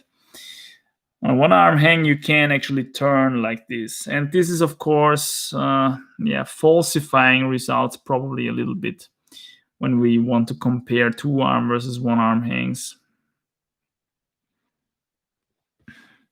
Sugary Ketchup says, I'm average height. My climbing partner is the same height, and he breezes through on these toe hooks. Maybe he has a much stronger calf antagonist. I don't know what this muscle is actually called. The one that is sitting on your shin bone, on your shin bone. Yeah, I don't know what it's called exactly. Offline says, maybe something you will see too late now, but as always, it's possibly dependent on the situation. For example, if you're very ill, you can't do much about it. So the relief of paradise could be helpful. Yeah, going back to the paradise versus reincarnation question. Apart from that, I share your opinion. Yeah, if you're very ill, yeah. What can I say? That's true. Yeah, that's true.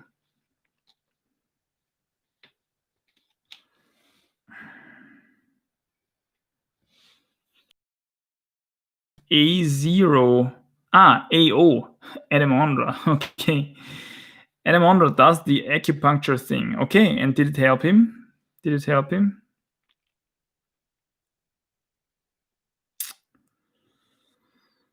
Native says, hey Manny, long time viewer. Glad to hear that, Native. How are you doing? Been climbing for just over 2 years and sent my first V11 last week. Would like to attribute some of my progression to your videos, plus Dave McLeod. Thanks again. Wow. Holy cow. Yeah, 2 years and V11. That's quite good. That's 8A in 2 years. Wow. Nice. Good progression there. And I'm also happy to hear that my videos could have somehow helped you in this kind of progression. That's great to hear. Shoram says, man, I climbed since 11 years and watched Dave and Manny, and I'm climbing B9. I think you have some good genetics. Yeah, that sounds like it. Yeah, sounds like it. Paul B says, but I don't get it. Why should that benefit anyone to limit the traveling of other people? Yeah, it's not profitable. That's definitely true. Letting the people travel is actually a lot more profitable. I don't know.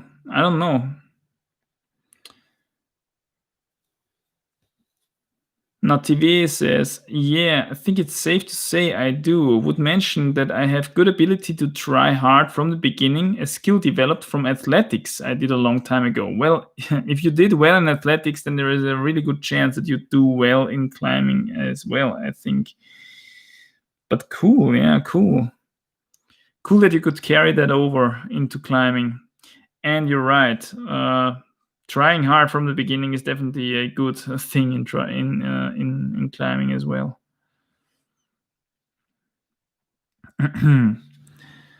Paul B says, regarding nutrition in terms of health nutrition, how does a perfect day of eating look like? From a health perspective, I would say it rather contains very few carbs. You would want to get your energy mainly sourced from high quality animal fat. The highest quality animal fat probably is actually beef fat, I think, or any other fat for that matter from a ruminant animal. Yeah. When you compare it to, for example, pork or chicken, these animals, they have a lot higher ratio of omega-6 and I think omega-3 fatty acids, depending on what they are fed, really. But these PUFAs are actually something that you want to avoid. And what you want to have is saturated fats. This is something that is very close to our fat composition as well. And it's probably, there is good evidence that saturated fats actually produce the greatest insulin resistance in our fat cells. Not insulin sensitivity, which is a term which gets thrown around like crazy nowadays, but insulin resistance, because insulin resistant fat cells tend to not grow. Yeah, insulin resistant fat cells are actually healthy. They tend to not grow. They keep you metabolically healthy. If a fat cell is very insulin sensitive, what it does is it's taking up nutrients all the time. Fat cell grows and grows and grows, and at some point it starts to get inflamed and starts to release and leach out fatty acids into your body.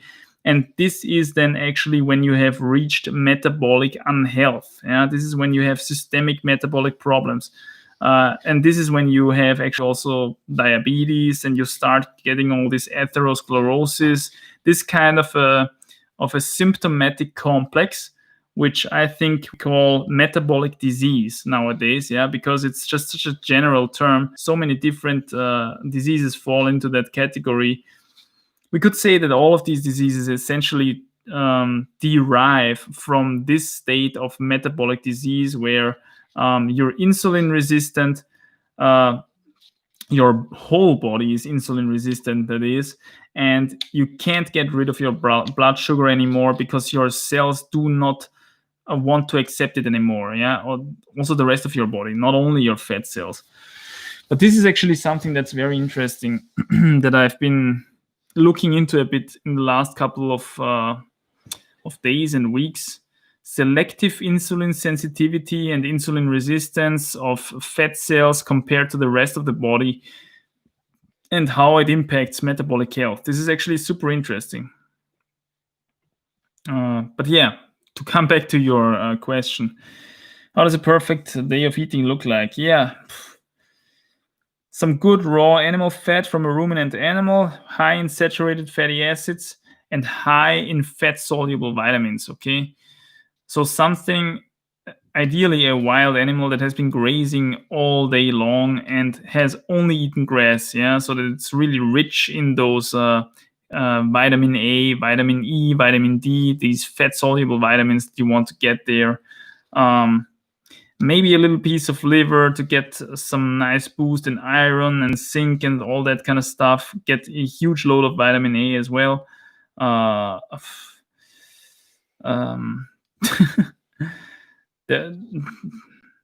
Look at essentially what the Maasai tribe is eating, for example, in a day. Yeah, they mix a little bit of fresh blood with fresh raw milk, all raw, of course, and then a bit of meat and a bit of raw fat, probably. Yeah, that's pretty much what they eat. And they produce excellent, healthy bodies, no disease at all. Yeah. Also, if you have access to blood and milk, actually, there is no need to guzzle down lots of water because blood and milk are actually a lot more hydrating than water. This kind of stuff, really. Yeah. Ask yourself what is very hard to get in a modernized Western civilization, and this is probably what you would want to get for an ideal day of eating when it comes to health outcomes. Yeah, If you want to have performance as well, then you gotta throw in some carbs to this mix as well. But it's very interesting to see what happens. I mean, I've made the experiment now for 8 weeks, going zero carb. Yeah, your body in this state becomes very fat adapted and very ketone adapted. A lot of people think about like, okay, if you're burning fats, then you're doing this via ketosis, right? The body takes fats, produces ketones out of this fat, and this is then what runs your body. Whereas in fact, ketones are only a small proportion of what's burned. Fat can also be burned completely normally in a process called beta oxidation. Yeah, this is how your body actually normally utilizes fats to burn them to create energy. Yeah. Ketones really are just produced because the body needs to have some sort of secondary fuel for those cells who are normally running on sugar, but now need something else that they can utilize. And then there is those cells who really only can run on sugar exclusively. And for these cells, the body actually produces sugar on its own out of protein via a process called gluconeogenesis. So then there is really these three kinds of fuels that you have now: fats burned normally, ketones, and glucose, which is produced in your body on its own. Yeah. And then what's interesting is that you need selective insulin sensitivity to get this glucose to the cells who actually need it. Yeah. Because imagine your body produces glucose now for those few organs out there. I think it's your adrenals, your testicles, the brain to some degree. These organs to some degree have to run on sugar. So if now every single cell in your body would still be insulin sensitive, what would happen is as soon as this sugar is produced, well, they would all take it up. All your musculature, all the other cells would take up the sugar, and those cells who would actually need the sugar don't really get a lot of it. Yeah. So what the body does then, because it wants to prevent that, is the other cells of the body actually become insulin resistant in a state of ketosis. And this way, the residual blood sugar that was produced via gluconeogenesis is actually getting to those cells which still stay insulin sensitive, which are those adrenal, those testicle, those brain cells. Yeah? And then these get the sugar still. So what you're doing essentially via restricting carbs for a very long time is you're making your whole body, apart from these tiny little organs, insulin resistant, which is no problem. That's not going to kick you into a diabetic mode because you're not eating any carbs. Yeah. But this also explains why you then cannot just simply eat a lot of carbs all of a sudden and run the dual fuel approach, which they always promote, which doesn't really exist. If I would smash in a high carb meal now, I would get very, very tired, and then I would have to go to sleep instantly. My blood sugar would go up, and it would stay up for a very long time because my whole body is now adapted to a low carb lifestyle and is to some degree insulin resistant because it wants to get the gluconeogenesis glucose into the organs that actually need the glucose. Yeah? Does that make sense? This is the concept of selective insulin sensitivity, and this is the only thing that really can explain why why reducing carbs actually makes you more insulin resistant. Yeah? Which is this is one way to attack the problem of diabetes, just simply getting rid of the carbs. But actually, you're, from the individual cells speaking, you're pretty close to a diabetic state because in a diabetic, all cells are insulin resistant as well. Yeah? So that's, I think, an interesting thing to think about. I think if you really, and this is very common knowledge actually as well, you can heal diabetes with a very high carb, low fat, vegan approach or somewhat whole food plant-based approach. Why? because by getting rid of all the fats and all the seed oils, especially, you're actually opening up those gates again of the cells, accepting insulin, accepting sugar, and then adapting them to sugar. And this is then making you very insulin sensitive again. Yeah, you have to get rid of the seed oils though, because it seems to be that the seed oils are the number one key factor that make your fat cells insulin sensitive.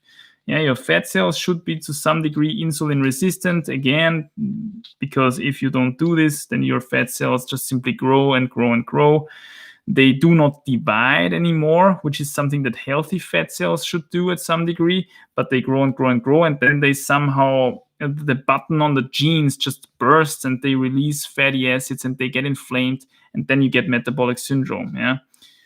So this was a probably much too long excursion into metabolic states, health, and stuff like that, and how I explain at least that if you have abstained from carbs for a very long time, the body kind of unlearns to utilize them and then becomes quite actually insulin resistant. But this is not a bad thing. Yeah, it's not the problem with diabetics is not the insulin resistance per se, but it's the constantly high blood sugar that kills them. Yeah, it's the constantly high blood sugar that causes the problems. The diabetic lag, the diabetic blindness that they get from time is because their blood sugar is constantly high, and constantly high blood sugar causes problems in the body. It inflames the arteries. It damages them to a very significant degree probably, and what's happening next is that cholesterol comes and tries to repair the damage, and then you get arteriosclerotic plaques and stuff like that. Yeah. This is how I see it, at least nowadays. Yeah.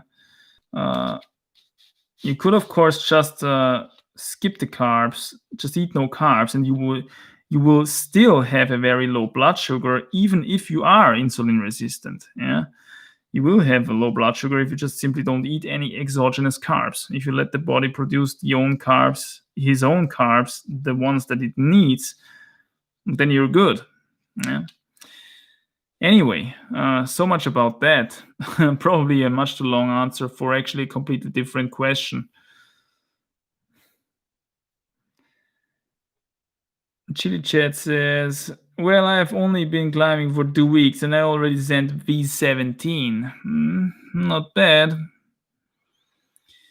James the Song Cook says, V11 in 2 years is accomplishable for most people if you are relatively fit at the start and quickly figure out how to train, eat, climb properly.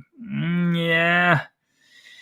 There's a huge genetic component in climbing. If you don't bring the genetics to the table, you can be relatively fit if you start climbing already fit in terms of for example, a fitness bodybuilding type of guy. You will be very fit, but you won't climb. You won't have this much of a progress that quickly because you simply are too heavy. Yeah, you have usually a too heavy body. This kind of stuff. Yeah, so genetics matter a lot here. Yeah, but it's definitely accomplishable. I've seen all kinds of stuff, man. Shoram says, yeah, I started climbing 11 years ago, but I'm only training seriously since 2 years. That matters a lot as well. Yeah, do you actually train? By the way, Manny, I would like to show you 2 unknown freaks of strength at Yael Taub and at Monskogram on Instagram. Man, there are so many of these. There's so many of these. But yeah, let's check some out. Let's check some out here. By the way, live stream receptacle is already empty. This is a catastrophic circumstance, my friends. Instagram. Let's see here.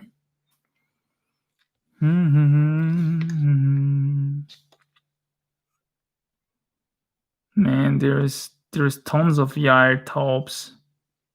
No, I think Yair Taub is a girl actually.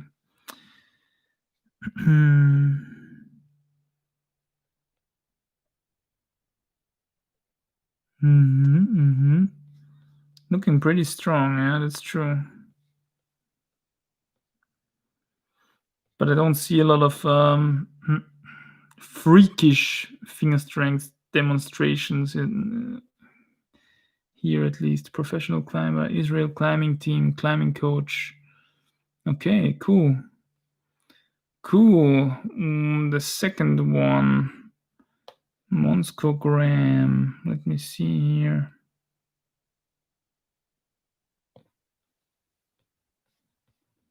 Monscogram.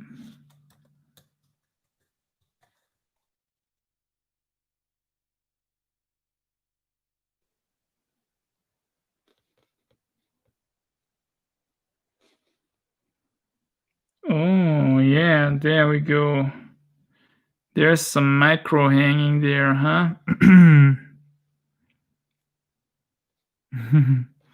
I like how he always puts the numbers big on the shot. 6 millimeters times 18. Let's see.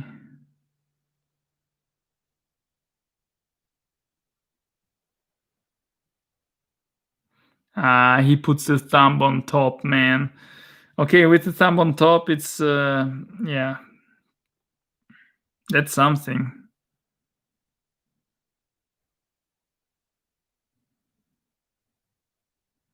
I mean, still not bad. Yeah, that's definitely very strong. Very, very hardened up fingertips there. Still, I would not train with the thumb on top. Because that's very you're taking actually a lot of weight off the muscles that way and putting it on your tendons and joints. And I would rather in a training setting let the thumb down, keep the thumb on the side of the edge at least. Yeah, because then you actually get the training stimulus in your muscles and everything. But still, yeah, that's crazy strong. Yeah, 18 pull-ups on the 6 millimeters. 18 two-handed pull-ups, that is, on a 6 millimeter edge. That's pretty strong. I think for me, if I put my thumb down, this is the thing that I always train. Yeah, putting the thumb down. I can do at the moment 4 pull-ups back to back or something on the 6 millimeter edge. This is how adapted I am at the moment to this kind of stuff. So here you have kind of a comparison. Would be interesting to see what kind of grade he climbs actually.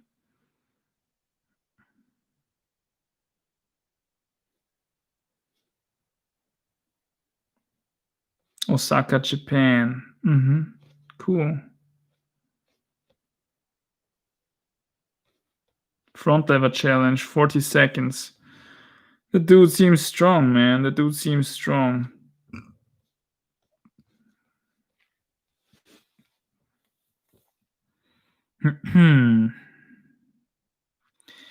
Azerbaijan says, Sup Manny, what's up, Azerbaijan? TXL Cat is back on the stream. How are you doing, my friend? My friend can hang at 160% body weight on the 20 millimeter, and I can only get up to 115%. But we still climb the same grades, projecting 7C-ish. I don't have better technique. Are my shoulders too weak to hangboard?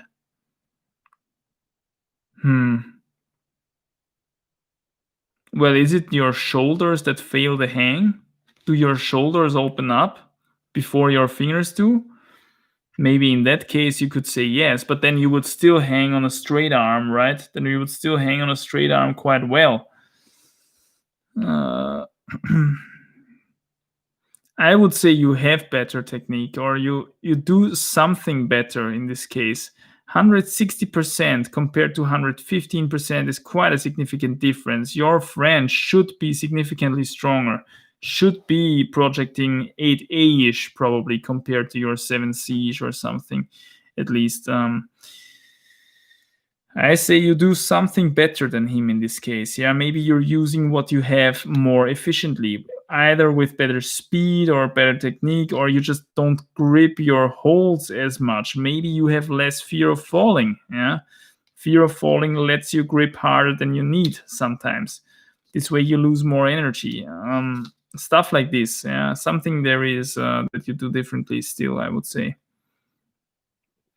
Jean Ramses says about acupuncture. I think that it helps Adam Ongra, or at least he thinks this does.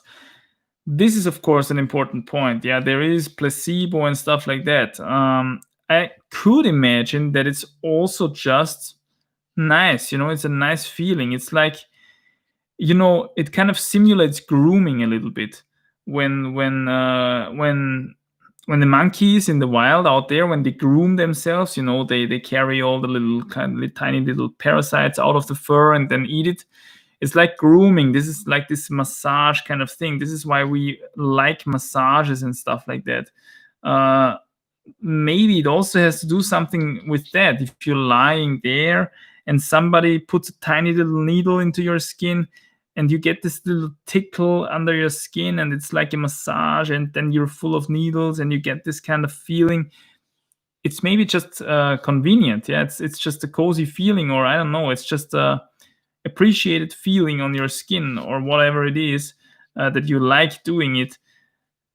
That it's healing your actual problem, this is what I doubt. Yeah, I think if you really want to heal some stuff, then you have to heal it from the inside out most of the time. You have a broken leg, of course, well, then a cast that puts everything into proper place will help as well, and this comes from the outside. Yeah, but chemically speaking, you need to heal from the inside out, at least, I think. Jordan Heller says, James the Zong Cook, if I remember correctly, Yael Taub is strong for a female climber, but for a male, she would be like an average strong climber. Sorry, my mistake. She's really strong. Sorry, my mistake. She's really strong. I haven't seen a lot of pics of her, showing some crazy hangs on some edges or what on a Beastmaker or a micro or stuff like that. But it could well be, yeah. It could well be that she's super strong. There's a lot of strength freaks out there. TXL Cat says, I usually feel like my shoulders give in before my fingers. Yeah, that's what I talked about before. And I have checked proper technique to hangboarding. Is it worth it to work on shoulders? I'm quite thin. 183 centimeters, 61 kilograms. That's really thin. Narrow shoulders. Well, you can congratulate yourself because you have pretty good genetics, man. I think that's why you still can compete with your friend who can hang a lot more, but does not have the genetics. Maybe this guy is a lot more bulky, has a lot more shoulder muscles, and locks off a lot more. But in terms of finger strength divided by body weight and taking into account ape index and all this kind of stuff, range of motion, you might actually out-angle him quite a bit with your 130 and 83 centimeters and 61 kilograms, which is crazy light for this kind of reach. Yeah. Guys, I must say, we are already approaching the end of the stream. Damn, I'm getting a bit tired already as well. And the voice is getting a bit tired as well already. And the live stream receptacle is quite a bit empty already as well. If you enjoy the stream, drop a like on the stream. That's always appreciated. As you guys know, for the algorithms, thanks. That's very appreciated. I think I answer a couple more. And then we're going to end the stream. We're going to do another one in 1 week, I think. So no 2-week break as we did now. I think the next one is going to happen in 1 week again on the Sunday evening. Our Lassie 2 is on the stream again. What's up, man? Always online. Electrical cars are much easier to keep track of by insurance companies, government in case of social frauds, etc. Well, yeah, that's a good point, actually. Yeah, that's a good point.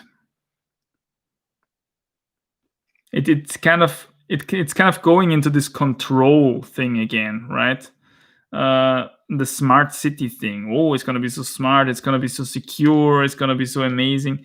Well, and it's also going to be super controlled. Yeah.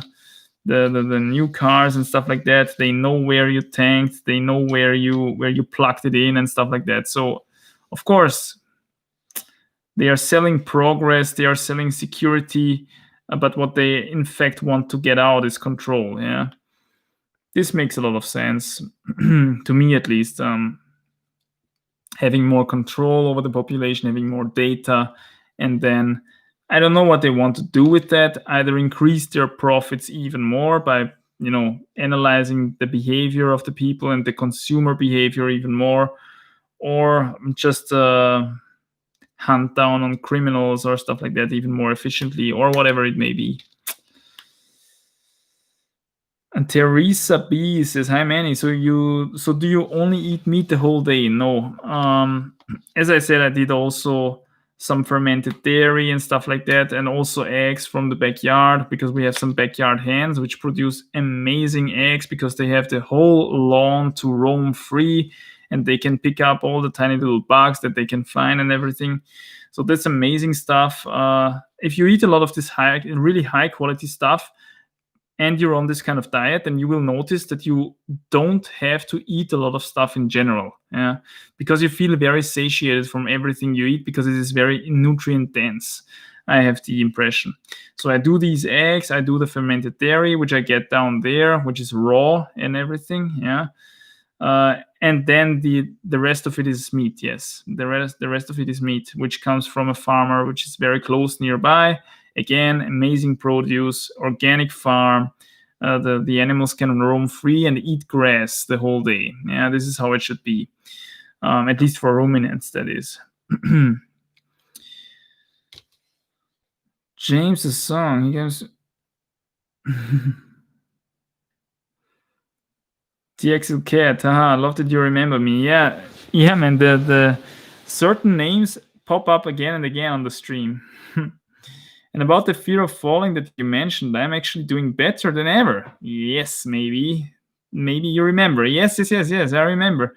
I had a freakish accident with a 30-kilogram granite block. Yes, you told me about that, man, on the stream.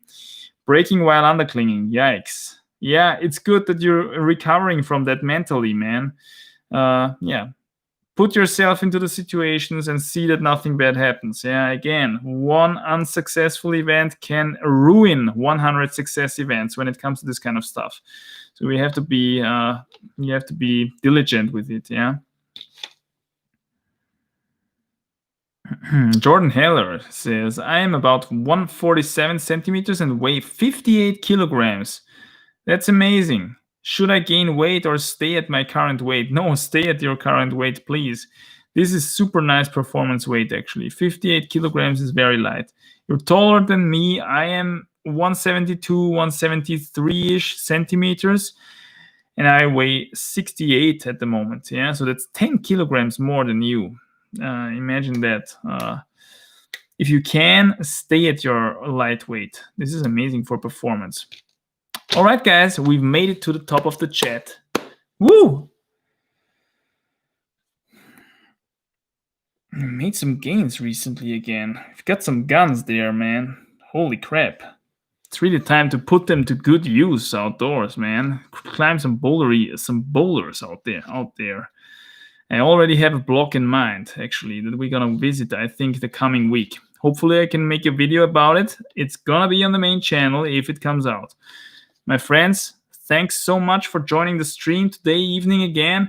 We've reached and exceeded 2 hours already. Live stream receptacle is empty for such a long time already. So many catastrophic circumstances have occurred already. I think we have to end the stream.